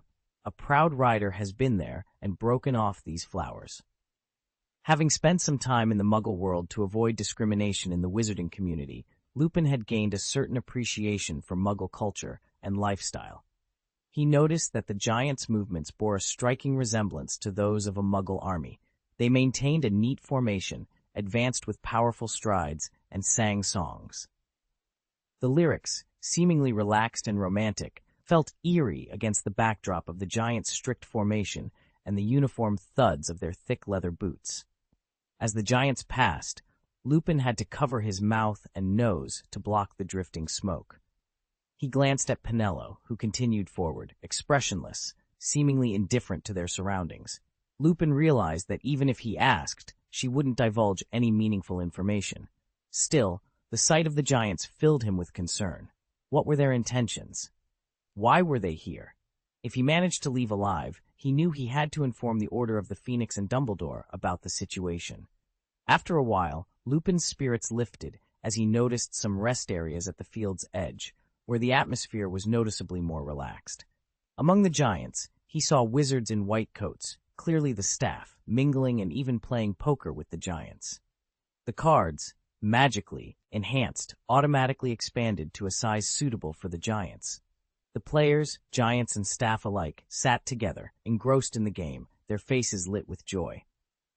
Lupin watched this unique poker game in silence, amazed at how the giants had not only learned English and songs, but could now engage in a game that demanded intelligence and strategy. After the game, a giant playfully slapped a staff member, who, far from being hurt, performed a somersault, landed perfectly, and laughed, chiding the giant for cheating. Witnessing this, Lupin marveled at the giants' progress. They had learned to control their strength and maintain their humor. His curiosity about the giants grew. How had they acquired such knowledge? Were they truly capable of understanding complex rules and strategies? How had these remarkable changes come about? The song 3 Lilies, Lupin realized, was actually a military tune, adding another layer of complexity to the scene before him, which prominently featured Penelo. Chapter 5 and 51. Ethan Lupin had always been puzzled since Penelo brought him here. To his surprise, the giants, despite their enormous stature and unique appearances, behaved much like ordinary people. They engaged in card games, shared jokes, and even played with children, completely overturning his preconceived notions of giants. Gently rubbing his eyes, he wondered if this reality was indeed true. These giants were far from the lazy, violent, and unintelligent beings he had imagined. Clearly, this transformation was the work of the mysterious base. A wave of inexplicable emotion washed over Ethan. This place wasn't the frightening location he had anticipated. Instead, it radiated an odd sense of warmth. Yet, this only deepened his confusion. Why had he been brought here? Surely, they didn't intend to transform werewolves as they had these giants? Penelo had been quietly observing Ethan's changing expressions. Witnessing his transition from wariness to relief, she couldn't help but smile with pride and satisfaction. All of this was Ethan's doing, and she felt extremely honored to be part of it. Approaching Ethan, she spoke softly. "Professor Lupin, there's so much more for you to see here. Please follow me, and I'll show you." Guiding Ethan, they traversed the woods of the giant reserve and entered a vast valley. Here, amidst numerous large stone houses, young giants, under the guidance of their elders, were constructing a massive snowman in the square. Their laughter and cheers created a warm and harmonious atmosphere. Beyond the valley and through a forest, a stunning building emerged before Ethan. Unlike the typical British architecture, this structure boasted Gothic spires, Baroque doors and windows, and columned cloisters, exuding a solemn and mysterious aura. Ethan's gaze was drawn to an eye-catching symbol at the mansion's peak and entrance, 2 lightning bolts beneath the arcane eye. He recognized this emblem. It matched that of the Austrian-French United TV station. Offa United Company, Technology R&D Department, Biological Research Center, Ethan read aloud, a sense of foreboding stirring within him. The frequent potion advertisements on television and the high-profile Lilly Foundation were all linked to this company. This was Ethan's domain. Was he about to be presented to Ethan? The term Biological Research Center sent a chill down his spine. Were they planning to study him as a werewolf among magical creatures? No, Ethan couldn't be that kind of person. Ethan reassured himself, trying to quell the unease in his heart. As they entered the courtyard, Ethan immediately sensed magic permeating the air. The garden's fences and gates were fortified with various magical defenses, reminiscent of Gringotts' anti-theft measures. Passing through the gate, a magical force swept over them, capable of dispelling any illusions or magical disguises. Under Penelo's guidance, they navigated the stringent security checks and entered the mansion. Inside, they were greeted by 2 giant guards. Beyond the entrance lay a grand double-story hall, with a staircase opposite the door leading to the 2nd floor. The mansion's interior was as impressive as its exterior, promising further wonders within. Burgundy carpets extend upward gracefully, dividing into 2 along the wall at half the height and turning towards the wooden cloister on the 2nd floor. Windows, colonnades, and arches all showcase the elegant arc of a semicircular head arch, lending the entire building a grand and solemn atmosphere. However, their destination was not this magnificent mansion.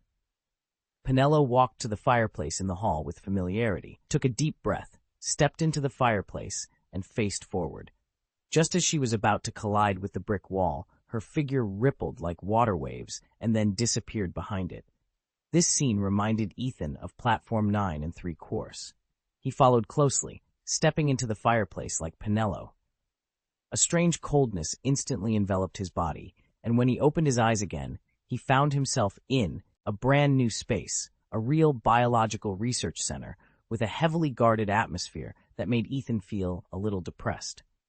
They passed through 3 gates in a row, each with various complicated inspection measures. The first and last gates were even guarded by heavily armed wizards. Finally, they arrived at a hall. Ethan followed Penelo silently, walking through the busy crowd. Most of the people in the hall were researchers in white coats, busy with their work, while some guards patrolled from time to time. These guards were dressed exactly like those at the building's entrance, fully armed and wearing handsome uniforms similar to the new Auror uniforms worn by Penelo, but with different color schemes and details. The most eye-catching feature was the collar badge, an arcane eye lightning-shaped badge, replacing the usual Auror identity marker. Feeling uneasy, Ethan couldn't help but ask, "Penelo, where are you taking me? What is this place?" Penelo simply looked at him and replied, "You'll find out when we get there." They continued through the hall and finally stopped outside a room that clearly served as a living room. Penelo knocked on the door 3 times, producing a dull sound. "Please come in," a deep male voice responded from behind the embossed oak door. Penelo opened the door for Ethan, but did not enter herself. Ethan stepped into the room and was immediately taken aback by the sight before him.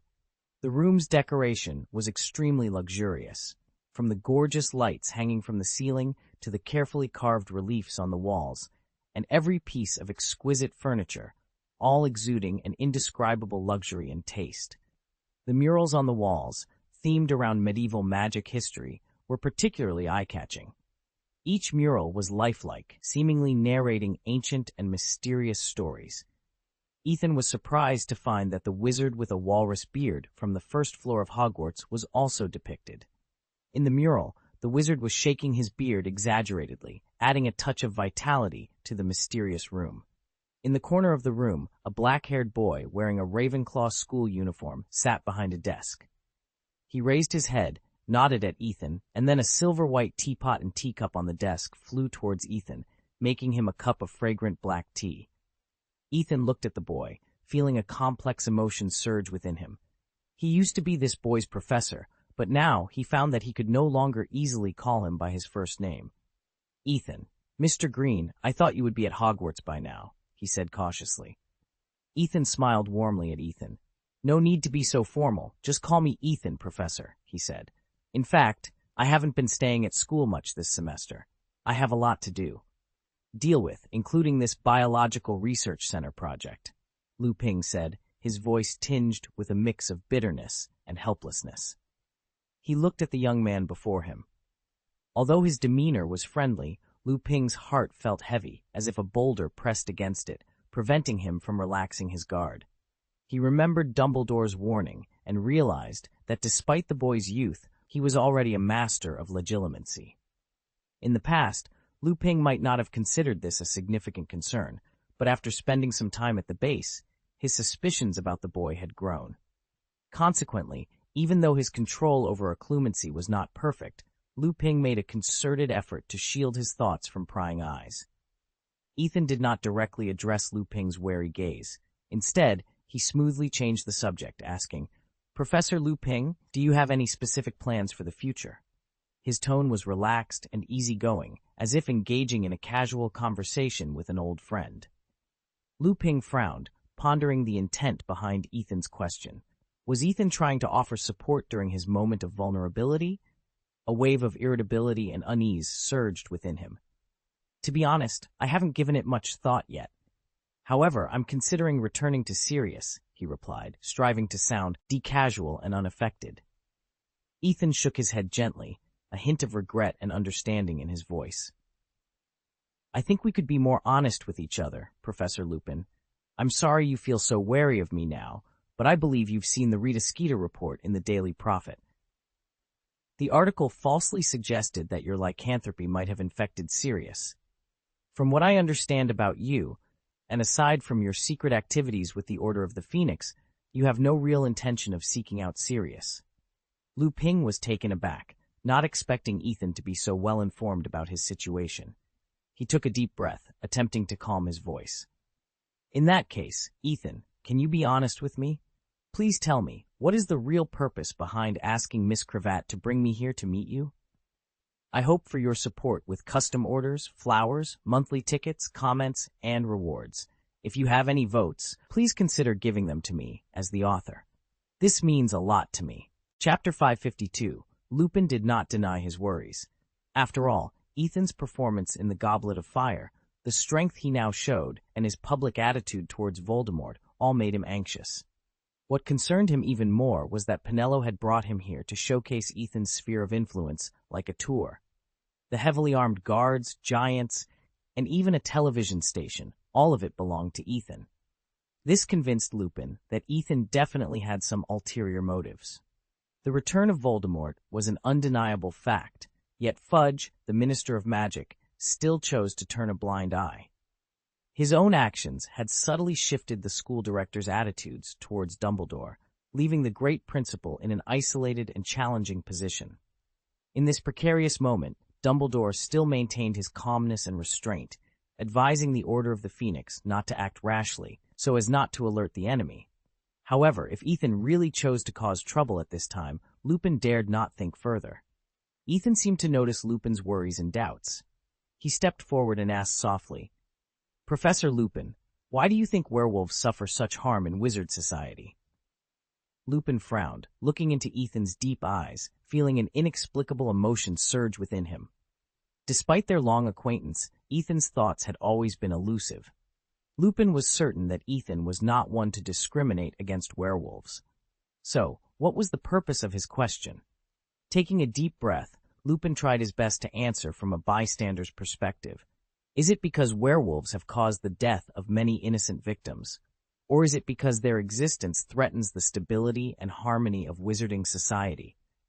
Ethan shook his head slightly, dismissing Lupin's answer. Far more victims die at the hands of dark wizards every year than at the mouths of werewolves. Many of these victims end up as merchandise in Nocturne Alley. Yet, even a half-giant like Hagrid visits Nocturne Alley from time to time. In fact, using magic to take a life is much easier than using teeth and claws. Lupin frowned slightly, following Ethan's logic, and asked tentatively, "Are you saying that the discrimination werewolves face in wizard society is mainly because we are contagious?" Ethan nodded in affirmation. "Yes, Professor Lupin. Ordinary wizards are much harsher towards werewolves than they are towards humanoid creatures like vampires, goblins, and Vila. And all of this is because werewolves are contagious." Lupin remained silent, listening intently to Ethan's explanation. Ethan's words touched on a deep-seated issue within wizard society. He continued, "Although Wolfsbane Potion is a great invention, it's not omnipotent. In fact, there's no magic potion in the world that can completely prevent the transformation process after being infected by a werewolf." He paused, seemingly contemplating how to express himself more clearly. Moreover, the Wolfsbane Potion itself has significant issues. It needs to be taken regularly before the full moon to ensure you become just a sleepy, ordinary wolf when you transform. But is this state truly safe for you? Lupin nodded, agreeing with Ethan's viewpoint. Seeing this, Ethan placed his hands behind his back and said slowly, "Although Umbridge was unbearable to me, one of her statements was accurate." His voice was low and powerful, each word striking Lupin's heart like a heavy hammer. "Since you were manipulated with Wolfsbane Potion this time, who can guarantee you won't be poisoned or manipulated again?" He sighed, his tone full of helplessness and concern. "If the situation in the wizarding world was still the same as it was in my third year, then maybe it wouldn't be such a big deal. But the situation is completely different now. Voldemort has been resurrected, and he is eyeing Hogwarts. Principal Dumbledore is once again embroiled in a conflict with Minister Fudge. Your every move is under the surveillance of the enemy." Ethan turned around, looked at Lupin, who was deep in thought, and then continued, "In this situation, Principal Dumbledore couldn't find a professor willing to teach defense against the dark arts, so he had no choice but to ask you to come back and fill the vacancy. While this prevents Fudge from inserting ministry personnel into Hogwarts, it risks the safety of others. You should feel fortunate that it seems it was Fudge's people who tampered with your potion this time." Ethan looked into Lupin's eyes and said with concern, "If it had been Voldemort's people who interfered, I'm afraid you would be in Azkaban by now." Lupin raised his head, a trace of shock flashing in his eyes. He could not deny the truth in Ethan's words. What Ethan said truly frightened him. Ethan continued, "This is not an exception, Lupin. In fact, from the moment Dumbledore decided to let you into Hogwarts in his early years, he was already risking other people's lives or futures. If it hadn't been for James Potter's intervention, Professor Snape, who was deceived by him, might have been killed by you in the Shrieking Shack, or he might have been infected and become a werewolf. What's even more ironic is that after all this, Professor Snape had to admit that James Potter, whom he despised the most, was actually his savior. This was undoubtedly an extremely cruel realization for Snape." As Ethan spoke, he couldn't help but feel sympathy for Snape. Complex emotions surged in Lupin's heart, and Ethan's words had touched upon a past that he didn't want to recall. The joy of the students, the scars in his heart had healed, but at this moment, the deep pain seemed to be ruthlessly uncovered, and the bloody wounds were exposed again. He tried hard to refute Ethan, but found that he could not find a suitable reason. This feeling made him both desperate and angry. as if he was trapped in an inescapable vortex. He gave up on himself and said, "What on earth do you want to say? You asked me to come here just to analyze all this for me? Do you want me to admit how right you were in not letting me come to school?" Speaking of this, he directly expressed all his dissatisfaction with Ethan. "Why don't you acknowledge Voldemort's return on TV? What do you and Gianna want to do? The forces revealed by your Austrian and French United Company have grown so powerful. If you are willing to join forces with Budo and the Order of the Phoenix." He didn't say anything further, but the implication was already obvious. Ethan couldn't help but sigh in his heart when he saw Lupin's excited expression. He knew that his words touched Lupin's pain, but he also believed that only by facing the past could Lupin face the future better. He gently put his hand on Lupin's shoulder, stopping his questioning, which sounded a little excited and self-defeating. Then, Ethan handed the refilled cup of black tea to Lupin and said softly, "Please take a sip of tea and calm down, Professor Lupin. I don't mean to disrespect you, and of course I didn't meet you just to hurt you. I just want to share some of my thoughts candidly." Lupin looked at the black tea handed over by Ethan, and his emotions gradually calmed down. He took the teacup and sipped gently. The bitter tea fragrance filled his mouth, as if it also took away part of his worries. Ethan waited patiently for Lupin's mood to stabilize before slowly speaking. "Professor Lupin, have you ever thought about why the research on drugs related to lycanthropy is progressing so slowly?" "Stop asking me questions in a roundabout way, Ethan Green. Just tell me what you have to say." There was obvious impatience in Lupin's tone, and he was clearly tired of Ethan's manner of speaking. Ethan bowed slightly and apologized to Professor Lupin. "Please forgive me for my bad habits, Professor Lupin." He paused, seemingly gathering his thoughts, before continuing. "The Ministry's policy towards werewolves has always been confusing and ineffective. As early as 1637, the Ministry of Magic established a set of werewolf management regulations, requiring werewolves to sign a promise not to attack anyone and to lock themselves up once a month.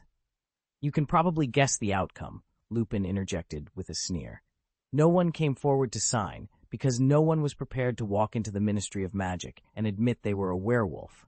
The humiliation was even more unbearable than the transformation itself." "You're right," Ethan nodded in agreement. The later werewolf registry faced the same dilemma. Although it was established in the hope that werewolves would voluntarily register their personal information, the record has always been incomplete and inaccurate. Newly transformed werewolves would rather hide their identities than face public humiliation. Ethan sighed and continued. "Furthermore, the management responsibilities for werewolves within the Ministry of Magic have also been unclear. The Beast Division and the Being Division pushed responsibilities back and forth, with no one willing to take charge. For a while, the Werewolf Registry and Capture Team were placed under the Beast Division, while the Being Division established the so-called Office of Werewolf Support Services. But that office was in vain, as no werewolves were willing to walk in and ask for help. For the same reason, the registration office was empty. Eventually, the Support Services office was forced to close, and the registration office existed in name only for a long time, until it was revitalized after Carter Lana took over. Lupin nodded solemnly and said, "As a werewolf, I have always paid close attention to these measures taken by the Ministry of Magic. I have personally experienced the difficulties and struggles you mentioned. This is why I chose to conceal my identity instead of registering. The kind of discrimination and exclusion from the entire wizarding society is unbearable." Chapter 553. Ethan took a sip of hot tea, and the aroma spread between his lips and teeth, soothing his slightly dry throat. He set the teacup down, fixed his solemn gaze on Lupin, and began to speak slowly. In the second half of the 20th century, several potions that could alleviate the effects of lycanthropy were developed. Among them, the most notable is the wolfsbane potion we mentioned earlier. However, this is not the main point I wish to make. He paused, then continued. Why, despite werewolves' long history, has research on related potions progressed so slowly? The root cause is the ordinary wizard's serious lack of understanding and research on werewolves. This ignorance fosters discrimination and rumors, allowing them to proliferate in wizard society like maggots. Even some so-called authorities harbor deep-seated prejudices. He provided an example. Consider Professor Everett Pickard, who blatantly stated in his book, The Lawlessness of Wolf Nature, Why Werewolves Don't Deserve to Live, that werewolves permanently lose their sense of morality. This claim is not only wrong, but also a significant misunderstanding and prejudice against werewolves. Yet, this view is openly presented in the works of a renowned professor and has been regarded as authoritative by many. Upon hearing the name, Lupin clenched his fists unconsciously. When Professor Pickard wrote that article, he referenced only a few cases of out-of-control werewolves to make such an unfair judgment on all werewolves. His generalization has undoubtedly deepened the misunderstanding and discrimination against us. His work has caused many kind-hearted werewolves to doubt and deny themselves, with some even falling into despair and becoming the morally bankrupt monsters he described. Ethan sighed softly, his voice laden with a sense of heaviness and helplessness. In fact, werewolves in their human form can be as virtuous and righteous as any human being, just like you, Remus Lupin. But there are also individuals like Fenrir Greyback, who, even in human form, would still attempt to bite or maim people, maintaining sharp nails for this purpose. However, these complex and variable characteristics have been generalized by the outside world, resulting in discrimination and prejudice that are difficult to eradicate. He paused, searching for the right words.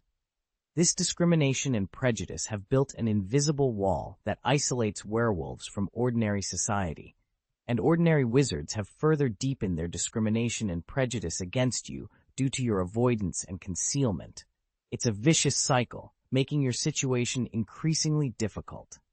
Suddenly, Ethan looked at Lupin, his eyes filled with a deep sense of apology, which left Lupin somewhat perplexed.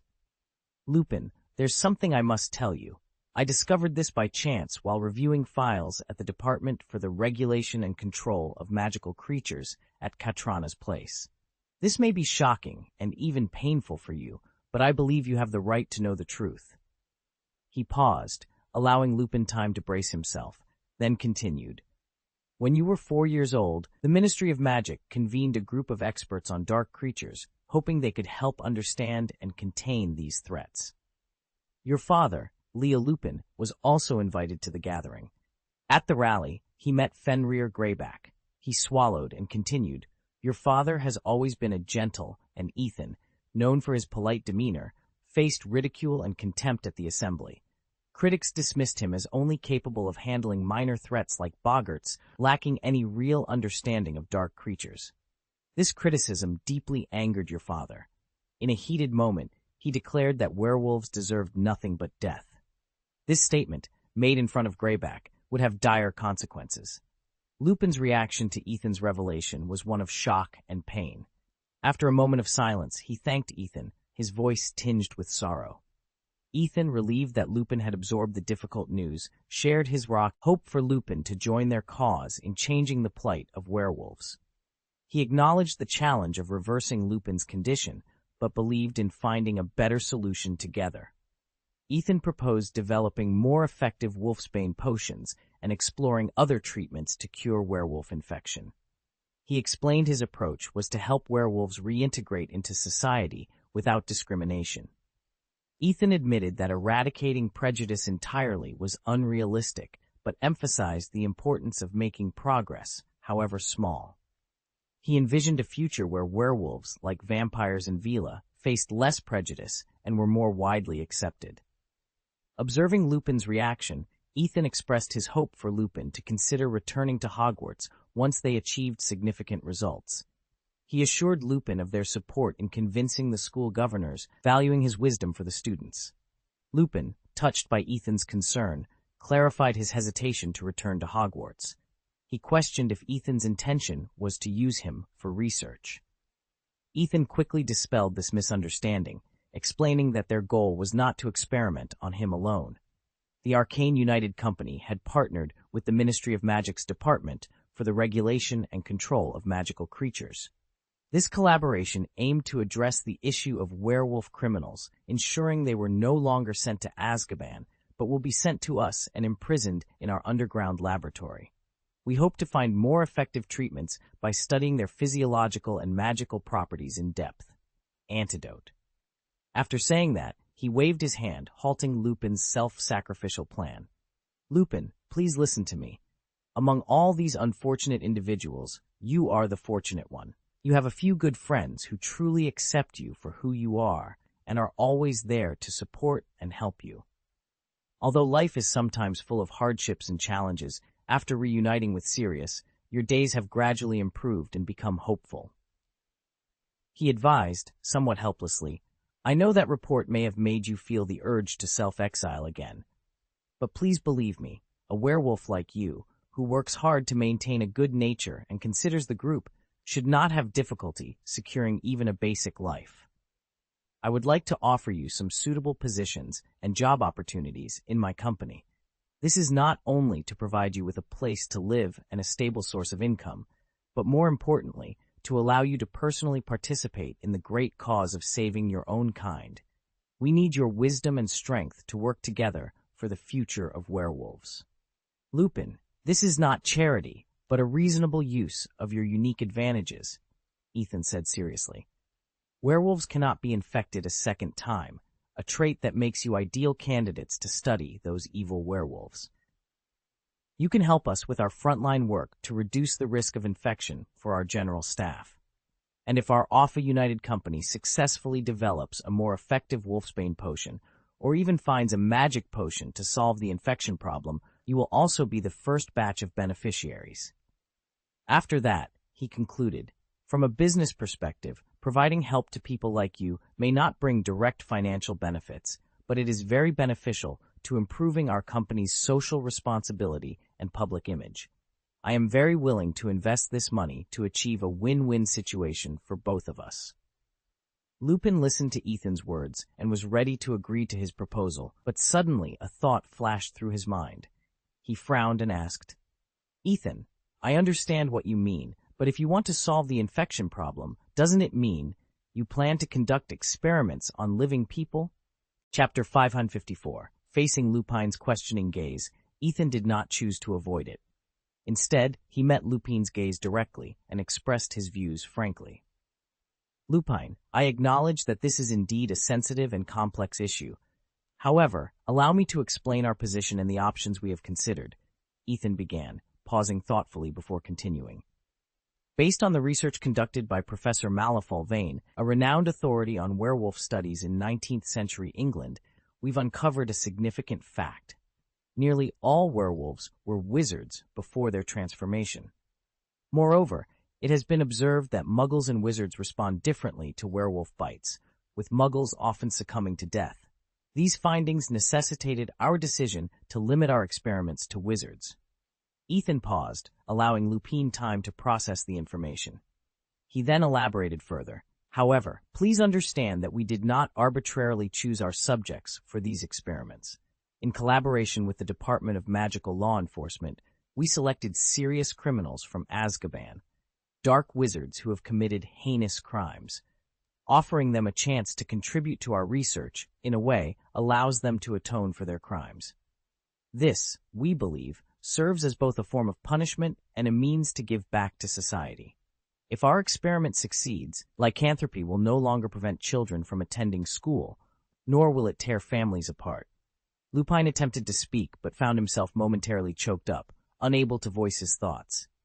He recognized the gravity of conducting experiments on living beings, but also saw the immense opportunity this presented for werewolves, a chance too precious to pass up.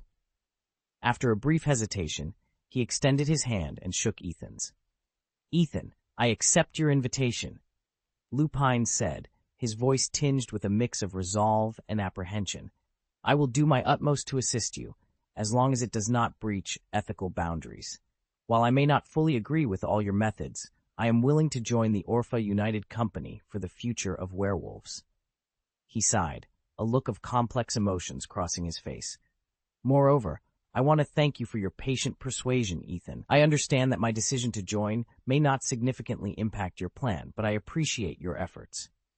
A satisfied smile graced Ethan's face as he leaned back in his chair, relaxed. Professor Lupin, you're too modest. We are thrilled to have you on board. Your experience and wisdom will undoubtedly be invaluable to us. Oh, and your new boss is someone you know, Hermione Granger. She's currently one of the core leaders of the Orpha United Company, overseeing the project's promotion and management. You can discuss salary and other benefits directly with her.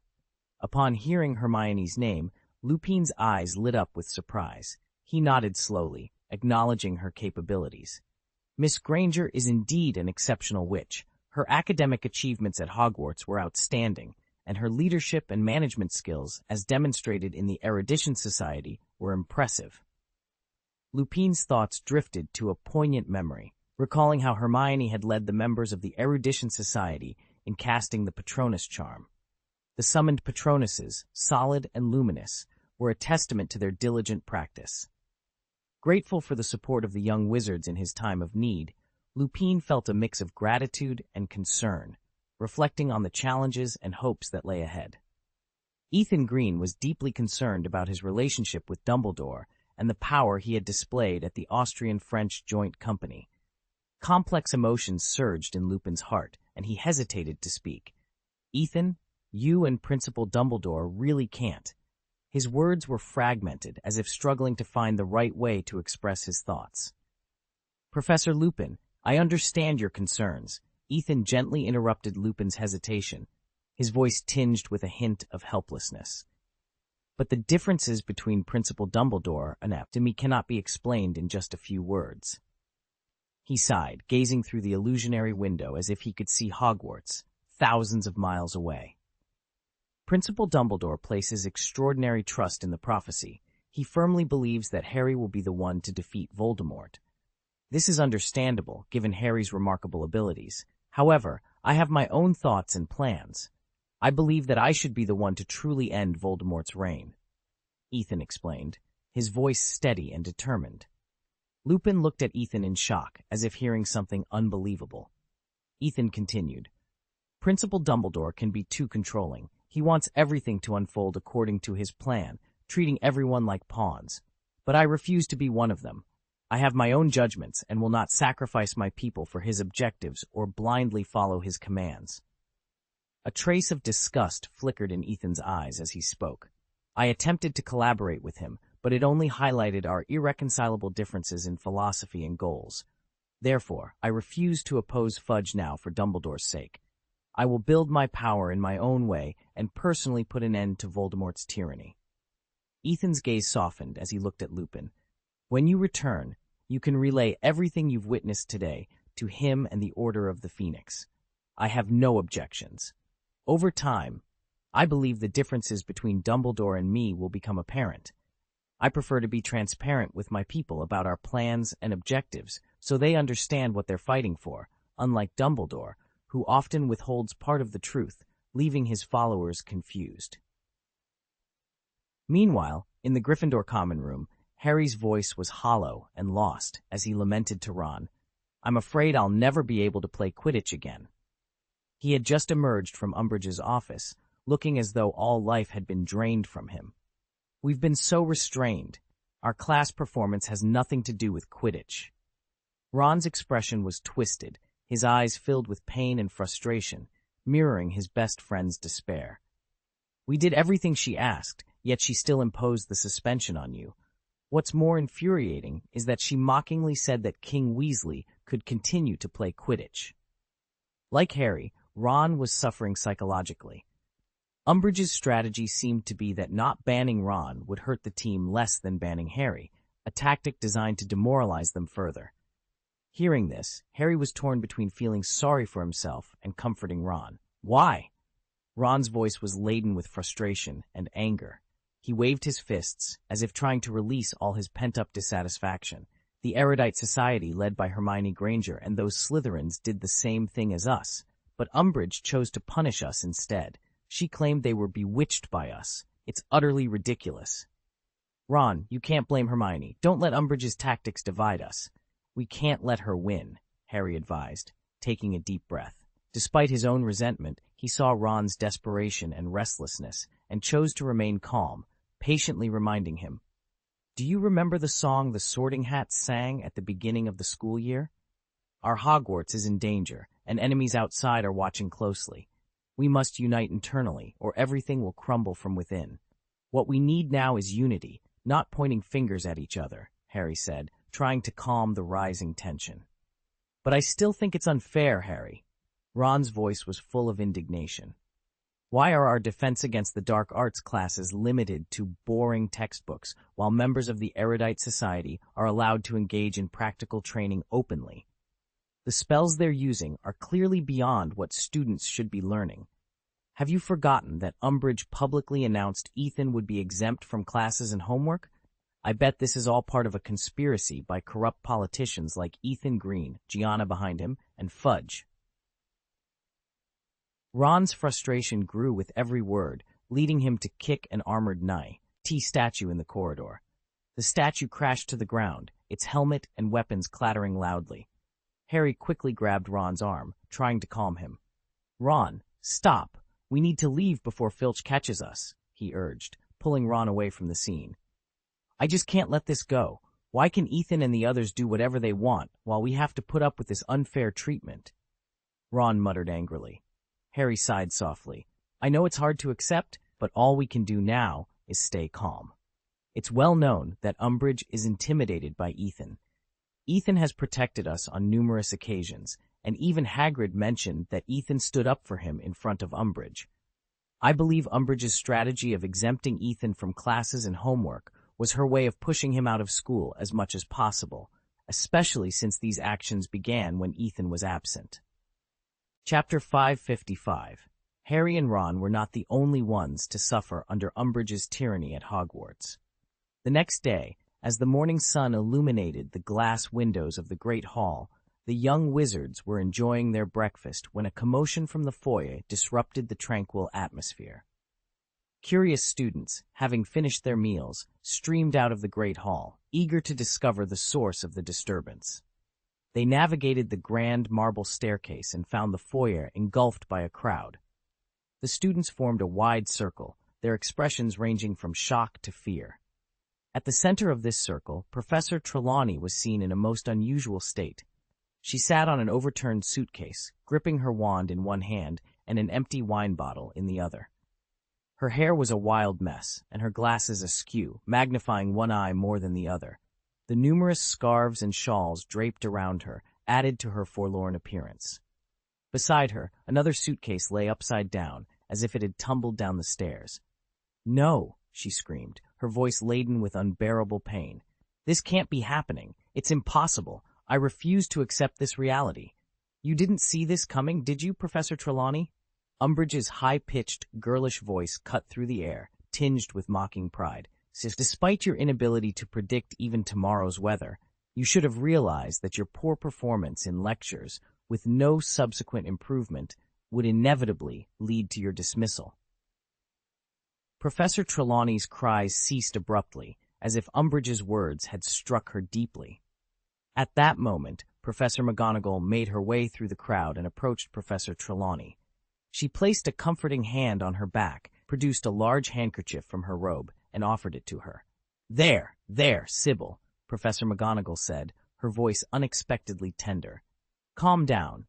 Blow your nose. Things are not as dire as you think. You will not be leaving Hogwarts." Historically, Professor McGonagall had always treated her colleagues with respect, seldom passing judgment.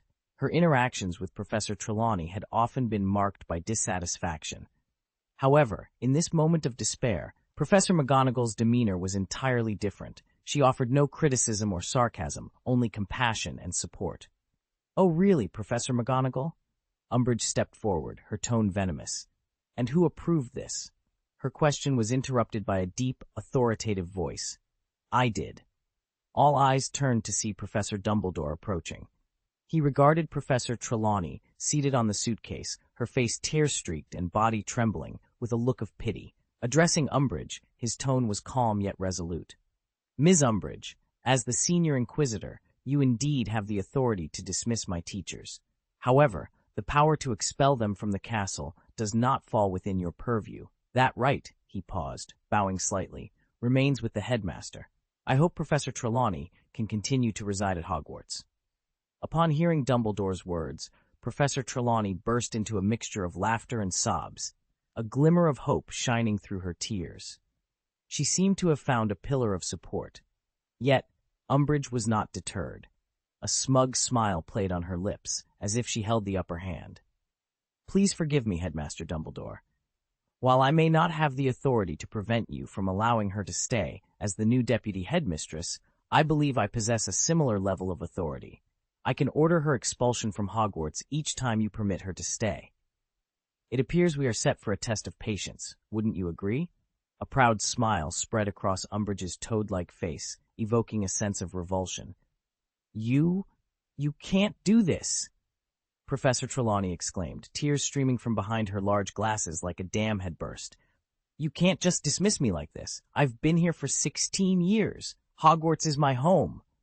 "Once was your home," Umbridge interrupted coldly, her voice high-pitched and harsh. "But now, the Minister of Magic has signed your dismissal. Please leave this hall immediately. Your presence is an embarrassment." Professor McGonagall, following Trelawney closely, shouted at Umbridge fearlessly, "For Merlin's sake, Umbridge, you've dismissed her out of a desire for power. Can't you show some decency and let her stay?" Umbridge laughed contemptuously, turning her gaze from Dumbledore to Professor McGonagall. "I thought, as a seasoned professor at Hogwarts, you would stand in this hall and address all the teachers and students with something meaningful. I didn't expect such base words from you." Professor McGonagall's eyes widened in anger as she glared at Umbridge. Umbridge then lifted her skirt slightly and bowed to the surrounding crowd, her voice rising as if to ensure everyone heard her clearly. "I have something to say. Please listen carefully. Professor McGonagall, since you've brought up fairness, let's discuss that very topic. As everyone knows, first-year students are not allowed to join the Quidditch team. This is a long-standing rule at Hogwarts." Umbridge's voice echoed in the hall, catching the young wizards by surprise with her sudden change of subject. Only Hermione's expression changed upon hearing this. Umbridge continued, "I believe everyone still remembers the incident 4 years ago, right? Poor Neville Longbottom had an accident during flying lessons and was rushed to the school nurse by Mrs. Hooch. Consequently, Mrs. Hooch specifically decreed that no one was to touch the broomsticks without permission after she left." The young wizards were puzzled as to why Umbridge was bringing up an event from 4 years ago. We all know that after that, 2 young wizards broke this rule.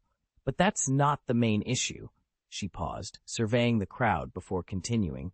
The issue is that Professor McGonagall, known for her fairness, not only failed to punish Mr. Harry Potter for clearly violating Mrs. Hooch's rules, but also saw it as an opportunity for Gryffindor to win the House Cup. She took Harry to see Headmaster Dumbledore and requested an exception be made to allow Harry Potter, a first-year student with only 1 flying lesson under his belt, to join the Gryffindor Quidditch team. Umbridge's words dripped with sarcasm. Professor McGonagall didn't seem to consider whether young Harry Potter could ensure his own safety when competing against older students.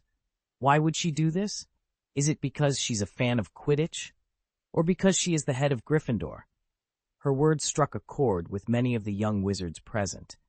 The Gryffindors supported Professor McGonagall's decision, believing she had the school's honor and Gryffindor's interests at heart. However, many others questioned her actions, believing she had indeed violated the school's rules and principles of fairness. Umbridge didn't allow for any rebuttal, continuing, "What's worse is that Dumbledore, as headmaster, acted just like Professor McGonagall in this regard. He not only disregarded the school's established rules, but also agreed to Professor McGonagall's unreasonable request. Furthermore, after obtaining permission, Professor McGonagall actually named. She had bought Harry Potter a Nimbus 2000, effectively circumventing the school rule that prohibited first-year students from bringing their own broomsticks. At that time, it was the only state-of-the-art broom among the 4 house teams.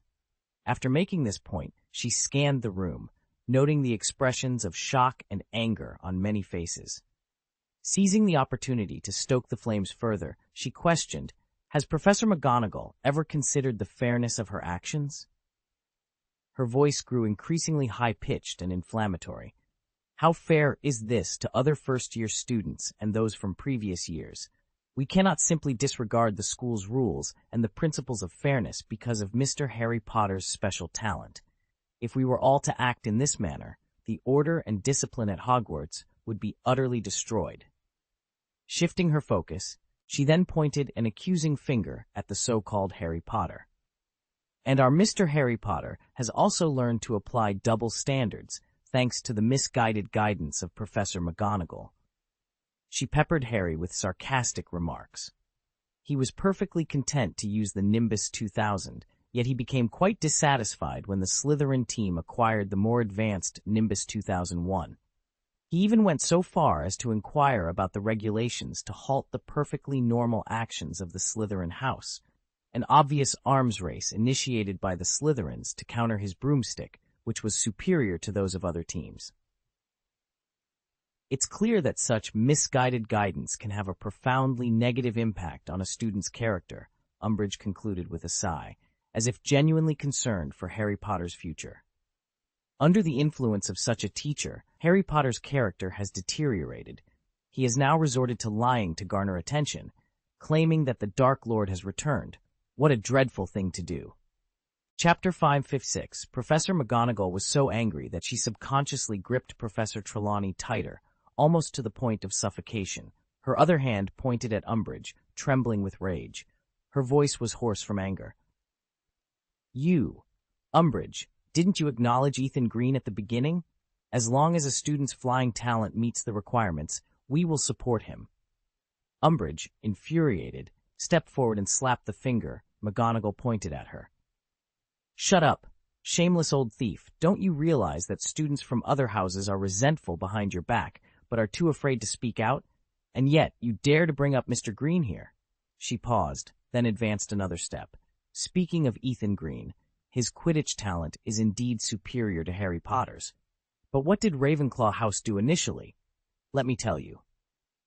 Umbridge deliberately elongated her voice to capture everyone's attention. According to school records, Ravenclaw had their flying lessons before Gryffindor. Mr. Green demonstrated remarkable talent in his first flying lesson, and Mrs. Hooch reported his performance. But did you and Principal Dumbledore show any concern for him then? Did you propose exceptional admissions? She sneered, continuing, No, you did not. In fact, if you hadn't been the first to break the rules, Professor Flitwick wouldn't have had the opportunity to advocate for this exceptionally talented student. Dumbledore frowned upon seeing McGonagall humiliated and speechless. He hadn't anticipated Umbridge would attack their integrity in such a manner, forcing him to intervene. Ms. Umbridge, your points highlight our oversight. Minerva was so thrilled by Harry's talent that she made an impromptu decision. However, this oversight hasn't significantly impacted the students. After all, talented flyers still have the opportunity to join the Quidditch team in their second year. We haven't neglected Ethan Green's development in Quidditch, have we? Umbridge's anger subsided upon hearing Dumbledore's words, realizing she had made her point. Since Dumbledore had promptly acknowledged the mistake, she had no choice but to move on. Oh, Headmaster Dumbledore, please forgive my excitement. You're correct. The Quidditch issue doesn't significantly affect the students, so please, allow me to continue. She smiled sweetly at Dumbledore, then shifted the topic, her gaze wandering as if lost in reminiscence. Before this semester, before the Ministry of Magic enforced educational reforms and demanded strict adherence to school rules, do you recall the year Mr. Harry Potter started school? After the sorting ceremony, you, Principal Dumbledore, personally decreed that students were forbidden from entering the corridor on the right side of the 4th floor. She glanced at Harry and Ron in the crowd, her eyes not concealing her malice. However, at the term's end, Mr. Harry Potter and several Gryffindor students, including Mr. Green, violated the school rules you set. Yet, Principal Dumbledore, you chose not to punish them according to the school rules. Instead, you awarded them an unusually large number of house points. Umbridge sighed softly, portraying herself as the aggrieved party.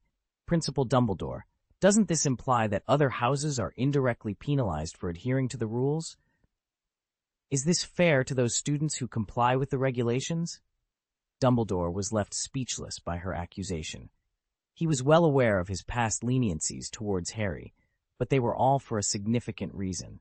His ultimate goal was to prepare Harry for the path ahead. To fulfill that prophecy, he did not hesitate to bend some principles of fairness. But could he openly admit to such actions? This dilemma left him speechless. Meanwhile, as soon as Umbridge finished her speech, Professor McGonagall was eager to counter her claims. However, Umbridge cut her off before she could speak. "Oh, Professor McGonagall, I believe I know what you're about to say. Are you planning to use Mr. Oath, Ethan Green as a defense?" Umbridge feigned insight. "I have reviewed the records for that year.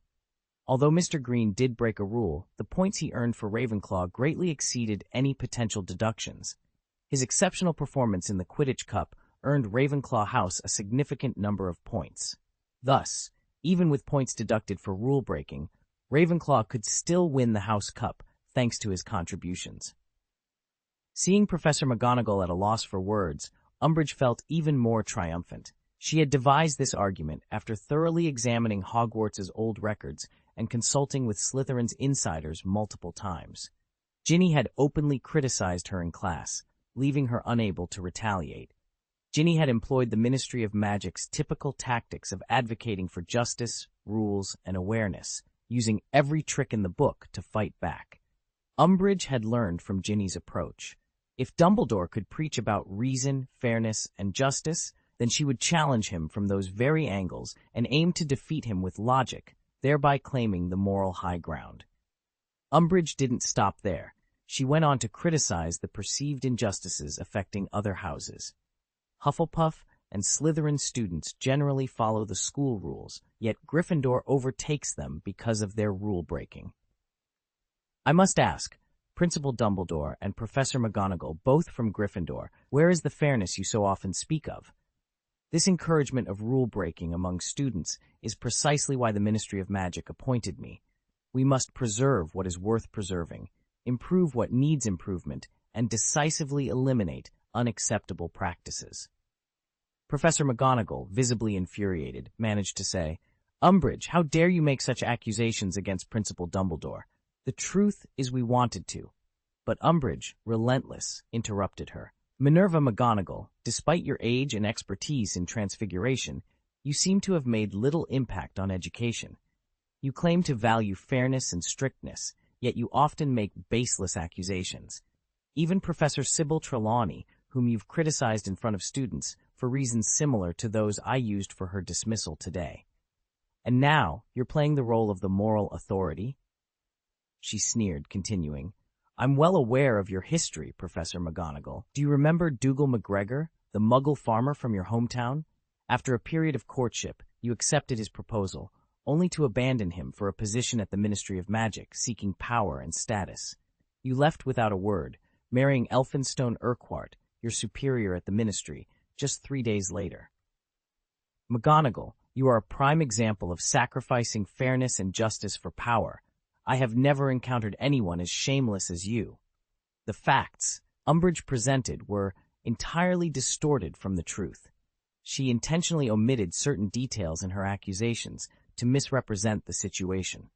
In reality, Professor McGonagall's decision to reject Dougal McGregor's proposal stemmed from her childhood observations of her Muggle father and wizard mother's unhappy marriage.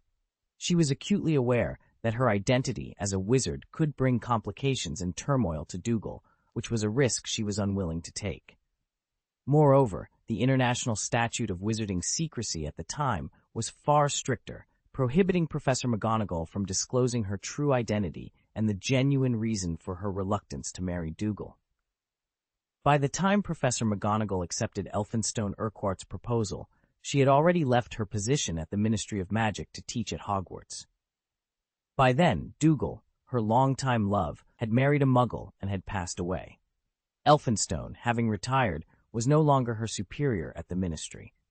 It is evident that the relationship between Professor McGonagall and Elphinstone was founded on mutual respect and deep affection, contrary to Umbridge's insinuations of power and status motivations. However, due to Umbridge's previously convincing arguments, her latest baseless claims were accepted as truth by the bystanders. Professor McGonagall felt the weight of scrutiny from every direction, with students and colleagues alike questioning her integrity. Having maintained her dignity throughout her life and possessing a strong sense of self-respect, she found the public humiliation unbearable. A mix of anger and humiliation overwhelmed her, causing her body to tremble uncontrollably.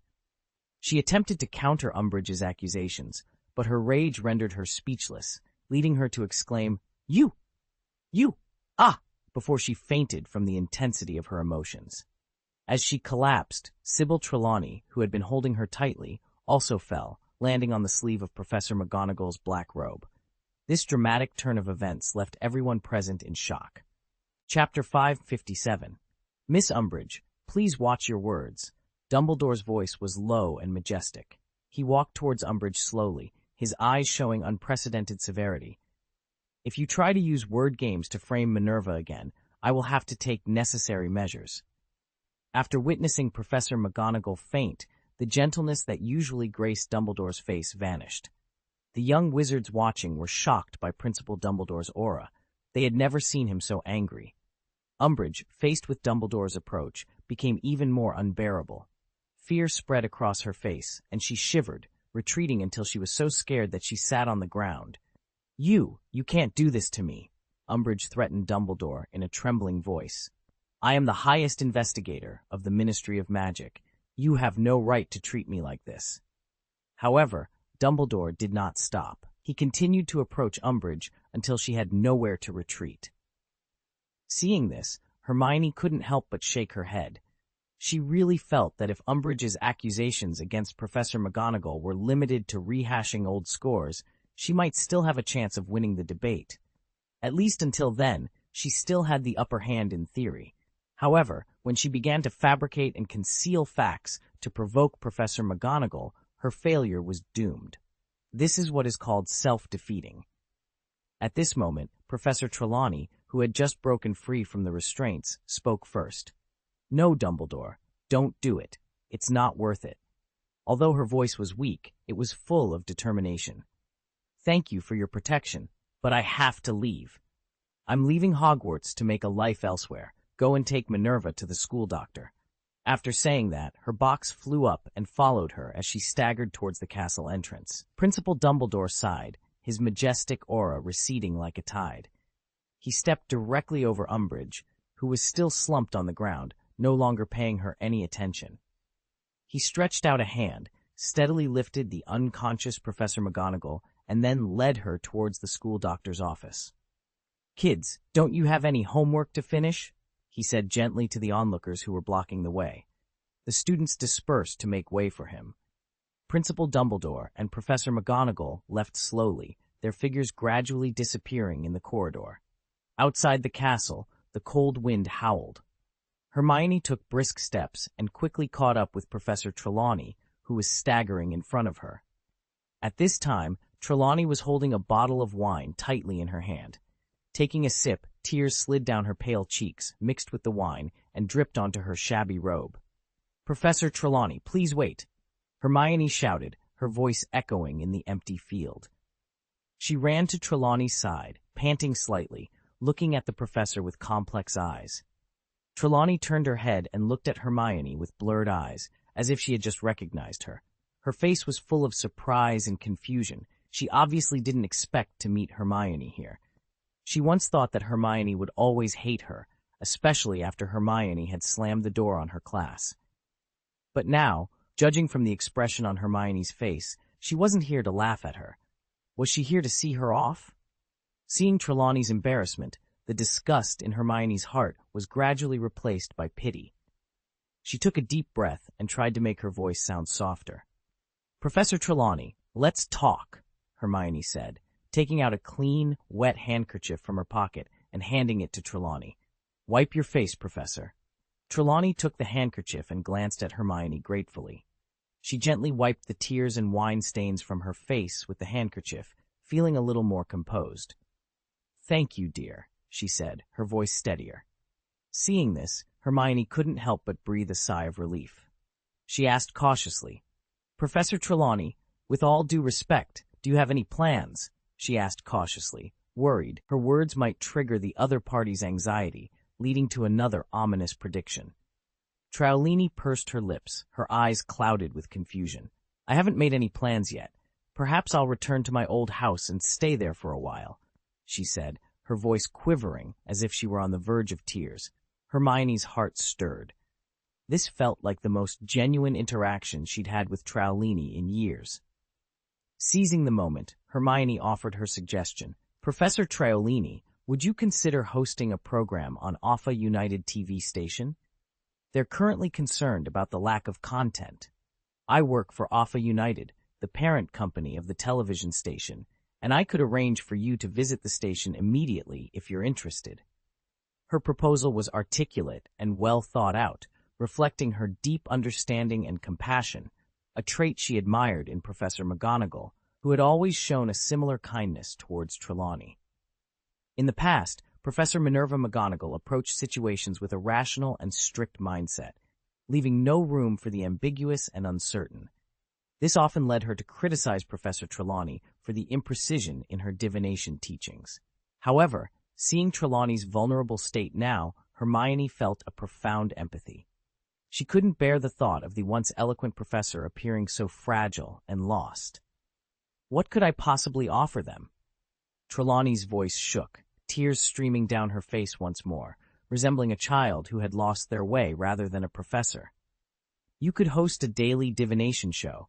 Your talents and unique insights would undoubtedly be embraced by the wizarding community, Hermione suggested, noticing Trelawney's bewildered look. She quickly added, You know, Lavender Brown has been a firm believer in your predictions ever since her rabbit passed away. I truly admire you and enjoyed your divination class. And Parvati Patil, she also believes in your predictions. There are many witches who are fascinated by divination. Hermione felt a twinge of embarrassment as she spoke. She had once dismissed Lavender and Parvati's beliefs as superstition, even mocking them privately. In her third year, she had ridiculed Lavender's prediction about her rabbit as mere coincidence. But now, in an effort to comfort Professor Trelawney, she set aside her previous skepticism, searching for words of encouragement. Over time, Hermione's perspective on divination had evolved. After delving into arcane magic and understanding the nature of prophecy spells, she recognized that divination wasn't entirely without merit, but was grounded in magical principles and logic. Ethan had explained that without systematically accessing the magic recorded in Akasha, wizards might rely on innate talents akin to the third eye to receive prophecies, a method that bordered on chance. This limitation stemmed from magical theory, not the fault of diviners. Despite this, Hermione still preferred areas of study with more tangible logic, such as arithmancy and prophecy spells, which allowed for a clearer understanding and interaction with the magical world. When it came to television, Professor Trelawney's eyes immediately sparkled. Ever since those magical TV sets were installed at Hogwarts, the emotional dramas broadcast on Orphan TV had become her daily must-watch. She had an uncanny ability to predict the emotional entanglements between characters, as if she were witnessing the stories unfold before her very eyes. Hermione, noticing the enthusiasm in Trelawney's eyes, was overjoyed, realizing her proposal had made a good impression. Professor Trelawney, she asked softly, would you be willing to join Orpha United Television and share your divination wisdom with a wider audience of wizards? Trelawney, excitedly holding Hermione's hand, nodded and replied, Of course, dear Hermione. I've always dreamed of having a larger stage to showcase my talents. You can call me Sybil. That's what my friends call me. Also, I've noticed how extraordinary you are since your RD year, and your aura continues to grow. Don't give up on divination. It may lead you to greater understandings of the universe. Trelawney was unaware that the growth of Hermione's aura was actually due to the continuous improvement of Hermione's perceptual abilities. Hearing Trelawney's words, Hermione felt relieved. That's wonderful, Professor. I'll contact Miss Penny Harwood. Perhaps you remember her too. She's now the deputy director of the station. I believe she will be thrilled to have you join us. Oh, Penny, of course, I remember her, Trelawney said, recalling her former student. After establishing their cooperative relationship, Trelawney and Hermione's rapport improved significantly. They chatted like friends, sharing stories and experiences. However, Trelawney needed to get home and settle down, so their conversation was cut short. Watching Professor Trelawney's departing figure, Hermione took a deep breath, satisfied that she had completed the task Ethan had assigned her by finding a new platform for Professor Trelawney. Once Trelawney joined the TV station, she not only hosted the divination program, but was also followed by a secret camera ready to capture any of her real prophecies. This ensured that her genuine moments of foresight would be recorded and not lost. Hermione also reflected on Professor Lupin's agreement to join the Technology Research and Development Department. Ethan, despite his reserved demeanor, had shown great kindness by finding opportunities for those affected by political strife. Feeling a sense of accomplishment for her efforts in promoting these positive changes, Hermione looked around to ensure no one was watching. Then, she began to imitate Luna's distinctive bouncing walk, her curly hair swaying with each step. Humming a cheerful tune, she felt as if the world had become a brighter place. In this uplifted spirit, Hermione bounced her way back to Hogwarts, her heart light and full of hope. Chapter 5 and 58. However, Hermione's good mood was short-lived. Upon entering the Gryffindor common room, she was greeted by Ron's incessant complaints. He was vocally criticizing Umbridge's biased treatment towards various students, disrupting the previously tranquil atmosphere of the lounge. His status as a prefect meant that many younger Gryffindors felt compelled to leave, unable to voice their frustration over his relentless grievances. Hermione, who had been avoiding Ron lately, found herself increasingly irritated by his behavior. After several unsuccessful attempts by Harry to quiet Ron, he eventually resigned himself to letting Ron continue his tirade. Hermione, however, was not inclined to indulge him. In a moment of frustration, she slammed her arithmetic and divination books down, crumpled up her manuscript paper filled with calculations of names and numbers, and threw it precisely into the trash can, causing Ron to startle. Standing up, she fixed Ron with a cold stare. "Please, stop disparaging the learned society. Our organization has been officially recognized and supported by the school. Just last year, many of our members were honored with the Order of Merlin by the Ministry of Magic," she stated firmly, her voice leaving no room for argument. "Given this recognition, it's highly unlikely that Umbridge would take any adverse actions against us." Ron, unable to contain his frustration, retorted, "Isn't your society founded by the brother of the Deputy Minister of Magic? With many children of ministry officials among its members, it's obvious Umbridge wouldn't dare to offend you, but that doesn't make your society anything special." Hermione raised an eyebrow, her gaze sharp. "Weasley, if I recall correctly, you were the one who initially encouraged Harry to reject joining the Erudite Society. Why the sudden change of heart? And let's not forget, you're technically a child of a ministry official yourself." Caught off guard, Ron's face flushed with embarrassment. He opened his mouth to respond, but found himself at a loss for words. Glaring at Hermione, he eventually sat down in silence, no longer able to fuel the argument. With the room now quieter, Harry seized the opportunity to share some troubling news he had received from Sirius through a private conversation via the Flu network. Sirius has been making inquiries at the Ministry of Magic. He discovered that the real reason behind the state of our defense against the dark arts class is Minister Fudge's fear. Fudge is convinced that Professor Dumbledore is following Ethan's example, amassing forces in secret to use against him, much like Lady Proudmoore's actions within the Ministry, Harry shared in a hushed tone. Hermione's expression turned serious. "It's not just that. Fudge is also suppressing information. There have been several disappearances recently that he's chosen not to disclose, keeping them out of the public eye." Harry, looking out the window of the lounge with a somber expression, added, "Voldemort is already making his moves, waiting for the right moment to strike. And here we are, unable to practice defensive spells to protect ourselves." Turning to face Hermione, he pleaded, "Is there really no way you can help us train? Many in Gryffindor struggle with even the basic disarming curse." Hermione bit her lip, a hint of guilt in her eyes. "Harry, I'm truly sorry. The Erudite Society is currently unable to accept new members. We've been explicitly warned against teaching magic outside the official curriculum. As the chairperson of the Society's board, I can't jeopardize our members' interests. After a moment of contemplation, she offered a suggestion. However, perhaps you, Ron, and a few others could practice in private. Using the invisibility cloak, you might be able to discreetly train at places like Hagrid's hut. Hagrid is currently not at Hogwarts, leaving his place vacant. Ron, who had been quiet until now, suddenly stood up, his eyes alight with excitement. Harry, maybe we could start our own club, like the Erudite Society. You received special training from Ethan in the Goblet of Fire last year. You know how to train others and quickly learn combat magic spells. Plus, you've always excelled in defense against the dark arts and have a knack for spells. Remember how Professor Lupin was impressed with your Patronus charm? He even asked you to demonstrate it in class. You're out of your mind, Ron. Who would let me teach them magic?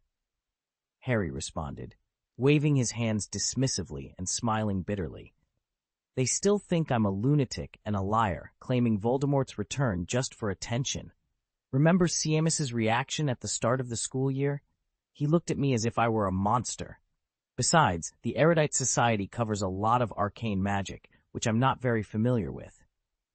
I believe that for those wizards who haven't joined the Erudite Society, learning arcane magic isn't necessary, Hermione interjected thoughtfully. Focusing on mastering basic spells like the Disarming Curse and the Iron Armor spell should be their first priority, right? Ron, encouraged by Hermione's words, grew even more excited. Come on, Harry, you're just as capable as any old witch.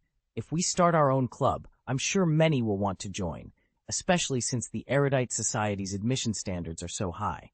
Imagine, our own version of the Erudite Society, with you as president and me as vice president. Ron's excitement was palpable, and he stood up, unable to contain it. He had always admired Hermione for her graceful management of the Erudite Society and longed for the spotlight himself, though he was blissfully unaware of the skills required to manage a large organization. However, Ron's excitement was short-lived. After Harry's reminder, he noticed the curious glances from others in the common room and sat down awkwardly, though his enthusiasm remained undimmed. Hermione looked at Ron and Harry, shaking her head slightly. I admire your enthusiasm, but have you considered how to organize this club? Dumbledore approved a special classroom for the Erudite Society, but I doubt any professor would risk providing a venue under the current circumstances. Her words dampened Ron and Harry's spirits. And if you gather a large group, Hagrid's hut won't be an option. It would only cause him trouble. She added, anticipating Ron's suggestion. How about the Screaming Shack? Harry suddenly proposed, thinking of the secluded location where Professor Lupin transformed. It's rarely visited by anyone. Ron finally spoke, his voice trembling slightly, and he retched after speaking. The memories of that place were clearly unpleasant for him. He avoided Harry and Hermione's gaze, fearing they would remember the embarrassing experience. Hermione scoffed at Harry's suggestion. The Screaming Shack? Are you sure that's a wise choice? She shook her head, reminding them, Sirius and the others did meet there, but they were only 4, and each could brand. Turning into an animagus, Hermione mused. If that were possible, as you suggest, you could simply hide under an invisibility cloak. But consider the number of people you're planning to involve. And becoming an animagus isn't something you can achieve on a whim. What you actually need isn't an invisibility cloak, but rather an invisible tent. Forget it. Let's just practice on our own, Harry said, a hint of discouragement in his voice. Anyway, to them, I'm just a liar.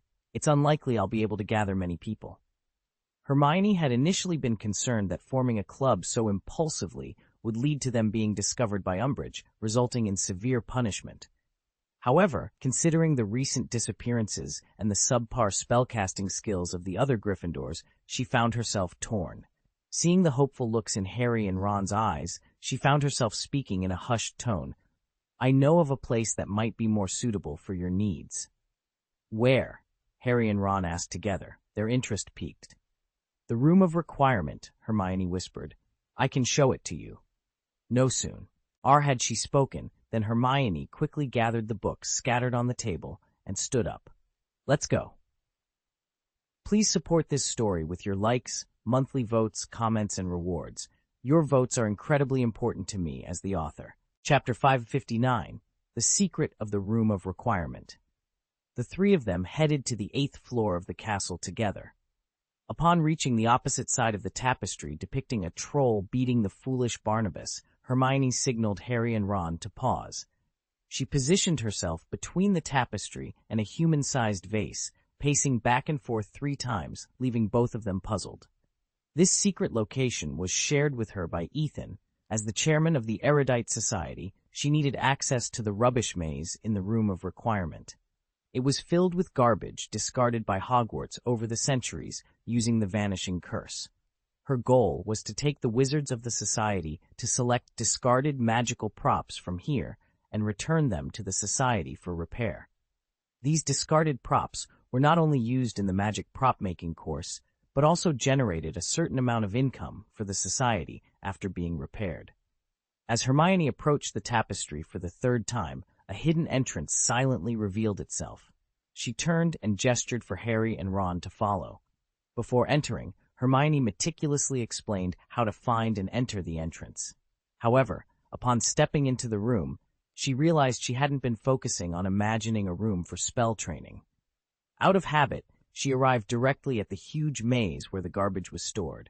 The room was as before, dusty and gloomy, with towering mountains of rubbish all around. Strangely, there was an extra bench at the entrance of the maze that appeared quite intact. It bore some claw marks and emitted an indescribable smell. Harry, observing the vast maze, couldn't help but frown. "Why is it so messy here?" he asked. Hermione, with a hint of embarrassment, explained, "I didn't concentrate on thinking about what kind of room I wanted when I first entered, so I ended up here directly. But next time you come by yourself, you won't enter this room. Just imagine a training room, and the training facilities you need will appear in front of you. This is the Room of Requirement, and it changes based on your needs." Suddenly, Ron shouted with a hint of schadenfreude, "Hey, Granger! Come and take a look.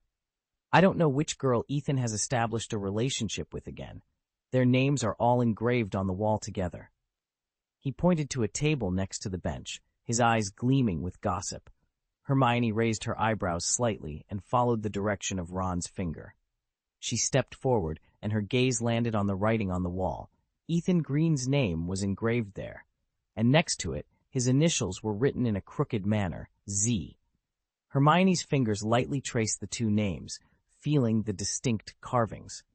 The initials were obviously engraved later, and judging by the technique, the person who did the engraving seemed not to be skilled at it. The sight of the abbreviation sparked a realization in Hermione's mind. She remembered that the Society organized treasure hunting activities in this garbage house periodically. The last activity was held last week. At that time, she was preoccupied with the construction of the Austrian-French United Company, and the Society's work was largely delegated to Zhang Chulai.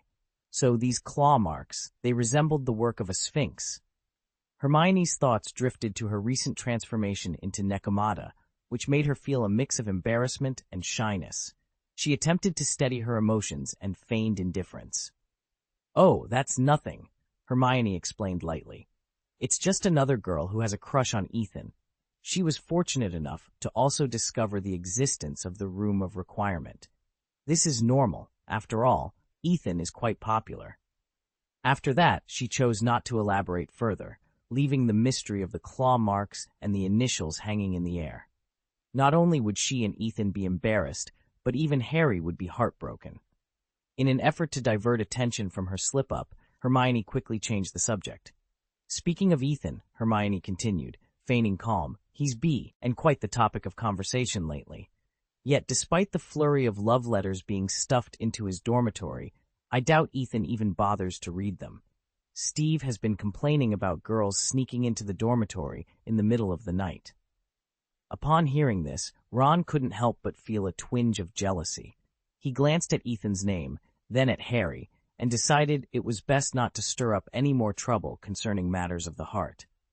"Stop looking, Harry," he muttered, before suggesting, "Let's focus on naming our club. It has to be better than the Erudite Society. The Potter Club just doesn't cut it." The remainder of the weekend proved to be more enjoyable and fulfilling for Harry than the entire semester had been. The thought of standing up against Umbridge and the Ministry of Magic, with him at the core of this rebellion, filled him with an indescribable sense of satisfaction. They had even started to extend invitations to more young wizards, and several had already expressed their interest in joining their club. This brought immense joy to Harry, as it not only validated their cause, but also signified personal affirmation and trust in him. However, just a few days later, as Harry and Ron descended the stairs of the dormitory into the sun-drenched common room, they noticed something unusual that had already attracted a small crowd. The Gryffindor notice board was now dominated by a massive notice, large enough to obscure all other postings: second-hand spellbook auctions, Argus Filch's regular reminders of school rules, the Quidditch team's training schedule, Chocolate Frog card exchanges, the Weasley brothers' new advertisement seeking experimenters, the date of the next Hogsmeade village trip, and various lost and found notices. This new notice, presented in bold letters with a formal-looking seal and an elegantly signed signature, was clearly designed to capture everyone's attention, and it succeeded. The notice read, "Hogwarts, Senior Investigative Officer Order, all student organizations, associations, teams, and clubs are hereby dissolved. Defined as regular gatherings of 3 or more students, these groups can request reorganization from the senior investigator, Professor Umbridge. No student organizations, associations, teams, and clubs may exist without the approval of the senior ombudsman. Students found forming or joining any unauthorized group will be immediately expelled. This regulation is in accordance with Education Decree No. 24. Signed, Senior Investigator Dolores Jane Umbridge." Harry and Ron, peering over the heads of the second-year students, fixed their gaze on the notice. The younger students, worry etched on their faces, whispered among themselves. "Do you think they'll close the Gobstone Club?" one of the young wizards asked his friend uneasily. Ron, interjecting with a gloomy tone that startled the second-year students into turning away, said, "I think your Gobstone Club will be fine." He then turned to Harry. "But we might not be so lucky. What do you think?" Harry didn't respond immediately. His eyes lingered on the notice, the joy he had felt since Saturday evaporating, replaced by a sense of foreboding. Filled with indignation, Ethan clenched his fists tightly, his nails digging into his palms. "This is no coincidence," he said in a low voice. "She knows." "Impossible," Ron immediately retorted, though his tone lacked conviction. "We have to face the facts, Ron." Harry shook his head. "We've invited so many people. How many can we truly trust? Anyone could have tipped off Umbridge." At this, Harry couldn't help feeling frustrated. He had thought they believed in him, even admired him, but now it seemed that might have been wishful thinking on his part. "Zacharias Smith!" Ron suddenly exclaimed, punching his palm. "I've always thought that guy was unreliable, and you and Abercrombie, he's always sneaking around too." Meanwhile, in the Ravenclaw common room, Ethan made a rare appearance. As soon as he stepped out of the dormitory, he was greeted by an eye-atching notice. What was Professor Dumbledore thinking? Zhang Zhuan frowned and muttered in dissatisfaction. "You actually allow that toad to have her way here." She waved the notice in her hand, her face a mix of anger and confusion. The appearance of this notice impacted them all. Not only was the Quidditch team unable to organize, but even the erudite society of which they were proud was also outlawed. "It's a bit crazy, sure, but it's not the end of the world," Ethan said, turning to walk towards the lounge door. "I think Professor Umbridge is trying to drive everyone mad." Luna followed, muttering quietly. "What she's doing will really be unbearable." They all knew very well why Umbridge had issued so many educational decrees. On the surface, it appeared that Ethan had reached a non-interference agreement with Fudge on behalf of the Jaina faction. However, in reality, Ethan had been secretly encouraging and exacerbating the situation, making the voice of resistance throughout Hogwarts grow louder. This forced Umbridge to enact rule after rule in an attempt to assert her authority. They also understood the consequences of these actions. The Ministry of Magic's credibility at Hogwarts would continue to diminish. This was precisely what Ethan wanted. With the Ministry under Fudge taking ineffective measures against Voldemort, Ethan was concerned that the process wasn't moving quickly enough. When politicians like Fudge and Umbridge completely undermined their credibility, Voldemort would see an opportunity to exploit. When Voldemort made a high-profile return, the entire wizarding world would be thrown into turmoil, realizing that the Dark Lord had returned and the Ministry could no longer protect them. Then, it would be time for Ethan and the others to take action. Chapter 560, Ethan's Ingenious Plan. Ethan's idea was indeed beautiful, but now they all felt that if Umbridge continued on her path, their source of happiness would soon be at risk. Hey, tell me, if this continues, will Umbridge really become so unbearable that she'll just leave? Jiangchu couldn't help but express her concern. Ethan smiled softly, radiating confidence. Don't worry, as long as Principal Dumbledore stands by, Umbridge, that pink toad, can still jump around Hogwarts for a long time. He was well aware of Dumbledore's stance on the matter, and wasn't concerned about Umbridge fleeing. For them, witnessing Umbridge fall victim to various pranks and misfortunes was a delightful diversion in their hectic school lives.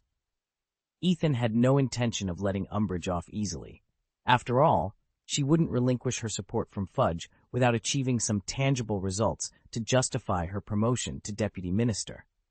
But I still don't understand. Why does Principal Dumbledore allow this? He could easily stop Umbridge, Jiangchu admitted, puzzled. She found it hard to believe that Professor Dumbledore was powerless against Umbridge and thought it irresponsible to let her wreak havoc in the school. This is politics, Jiangchu. Sometimes we need to sacrifice short-term interests for a larger goal, Ethan explained, though he chose not to delve into Dumbledore's true intentions, skillfully steering the conversation elsewhere. By the way, we still need to approach Umbridge to reapply for the Quidditch team and the Erudite Society. Even though these regulations might not be aimed at us, we should still follow the procedure. Not aimed at us? Jiangchu echoed, confused. She couldn't grasp why Umbridge would go to such lengths to enact these regulations if they were merely a formality. Ethan smiled softly and clarified. Actually, it's all about Harry. Hermione mentioned that Harry was interested in starting a Defense Against the Dark Arts study group. Defense Against the Dark Arts study group? Jiangchu and Luna asked simultaneously, their curiosity piqued. That's right, Ethan nodded. Harry and Ron believe that Umbridge isn't teaching anything useful in defense against the dark arts, so they've decided to take matters into their own hands. This, of course, has made Harry a target for Umbridge. Umbridge always pays special attention to Harry's activities, Luna observed thoughtfully. Does she think Harry will unite everyone against her? Exactly, Ethan agreed, glancing at Luna. With the ongoing disruptions and boycotts in the Defense Against the Dark Arts class, Umbridge is likely worried about students banding together now. She's afraid of a united front against her, hence the restrictive regulations. Now, both of them understood the situation. They realized that if Harry managed to unite the students against Umbridge, Hogwarts would indeed become a very interesting place. As they reached the auditorium's entrance, they bumped into Harry and Ron. Harry, upon seeing Ethan, who had been absent for several days, couldn't hide his excitement. He quickly approached, eager to ask, Ethan, you're finally here. I need your advice. How can we deal with Umbridge's targeted regulations? You want Umbridge to stop focusing on your study group? Ethan suggested as they sat at the Gryffindor long table. He quickly devised a plan, a hint of cunning in his eyes. It's simple. We just need to distract her, give her something else to worry about. I have an idea. What do you think about setting up an anti-Umbridge organization? Resisting Umbridge? Harry asked excitedly, his eyes shining with anticipation. Even Ron's face brightened at the prospect. Despite his occasional dissatisfaction with Ethan, he recognized that if anyone at Hogwarts could lead them in resisting Umbridge, it would be Ethan. That's a brilliant idea, Ginny exclaimed, her eyes sparkling. She found the concept highly innovative. We could call it the Anti-Toad Association, specifically to combat that dreadful Umbridge. She was already brainstorming names for the organization and envisioning its future. Hey, that sounds really cool, George chimed in excitedly. We could also sell joke products through the association. If they're used on Umbridge, we'll offer them at a 50% discount. He saw the organization as an opportunity for both amusement and business. Ethan, what do you think? Fred turned to Ethan, awaiting his opinion. However, Ethan looked at them, a speechless expression on his face. You've misunderstood my point. Open resistance like this is highly unreliable. I can assure you that Umbridge will quickly catch wind of it and put you all in detention, he cautioned. Umbridge is no fool. Isn't openly establishing an anti-toad association practically asking for trouble? So, what should we do? Harry asked, clearly puzzled. Since you proposed this idea, you must have a plan, right? Ginny asked, her gaze intense. Ethan smiled slightly and said, You can form an anti-toad association, but it must be an entity that doesn't officially exist. This is what I call being in. Everyone was perplexed by Ethan's words. What does that mean? Harry inquired, puzzled. Being in is a state that blurs the line between existence and non-existence, Ethan explained patiently. There's a secret in this concept. If you're here, does the association exist? Does it really exist? Do you believe it exists? He tapped the table. Look, does it exist? It's powerful, yet intangible. This reminds me of the ancient Eastern magic text, the Heart Sutra. It mentions that Avalokitesvara Bodhisattva, after deeply contemplating Prajnaparamita, realized that the 5 aggregates are empty. This means that things are neither created nor destroyed, neither tainted nor pure, neither increasing nor decreasing. They are immutable. Thus, all things originate from existence, and existence from non-existence. In other words, it's not a tangible entity. He paused, then added, That's a profound truth, and truth is formless. Ethan's explanation left everyone more confused than enlightened. By the end, even the word rue seemed lost on them. This was a deep dive into magical theory. Eventually, Hermione timidly raised her hand. Could you possibly explain that in simpler terms? All right, Ethan sighed, as if lamenting their lack of understanding, then simplified his explanation. In layman's terms, as long as someone is willing to carry items marked with toads, they can be considered members of the Anti-Toad Association. However, this organization doesn't actually exist. It's merely a rumor, something everyone talks about. I'm still not quite sure I understand, Harry admitted, scratching his head. If it doesn't exist, how could Umbridge believe this association is real? Good question. Ethan looked at Harry with approval. The key is to make it appear as though the organization exists. By spreading rumors and hints, we'll lead Umbridge to believe there's a secret society opposing her. This way, even if she wants to take action against us, she won't be able to pinpoint an actual target. Oh, I see. Ginny clapped her hands, excited by the revelation. What Ethan means is that we need to create the illusion that Umbridge believes there's an anti-toad society. Ethan nodded approvingly. And we can also design a mark for this non-existent association so that members can identify each other. A mark? Harry asked curiously. What kind of mark is it? Ethan used his wand to draw a funny toad pattern in the air. This is it. I don't want this kind of thing tattooed on my body, Zhang Chu said, frowning at the ugly toad pattern. It's too ugly.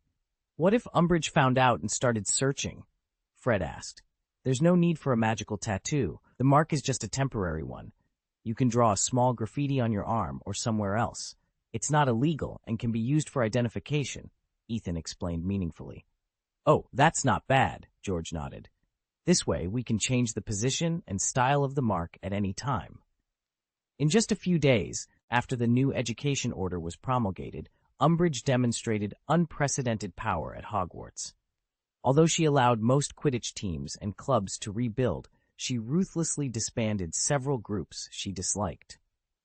Some young wizards had tears in their eyes, while others were filled with anger. Without exception, they were all intimidated by Umbridge's iron-fisted methods. This move was like a boulder thrown into a calm lake, causing ripples in the hearts of all the students at Hogwarts. They began to realize that the new Defense Against the Dark Arts professor was not a kind person. Her tough methods and determination far exceeded their imagination. Under this kind of intimidation, the usual buzz of Hogwarts seemed to vanish overnight. Everyone feared that their beloved group would become Umbridge's next target. Umbridge felt so satisfied with this response that she almost shed tears of excitement. Ever since she stepped into Hogwarts and became the Defense Against the Dark Arts professor, she had never felt so relaxed and happy. In the past, she felt like she was being played for a fool, unable to identify the mastermind behind the scenes. But now, everything was different, especially after teaching those talkative students a lesson. No one dared to speak out of turn anymore. These changes made Umbridge determined to maintain a tough stance and implement high-pressure policies to suppress any dissent at Hogwarts, ensuring the school operated according to her wishes.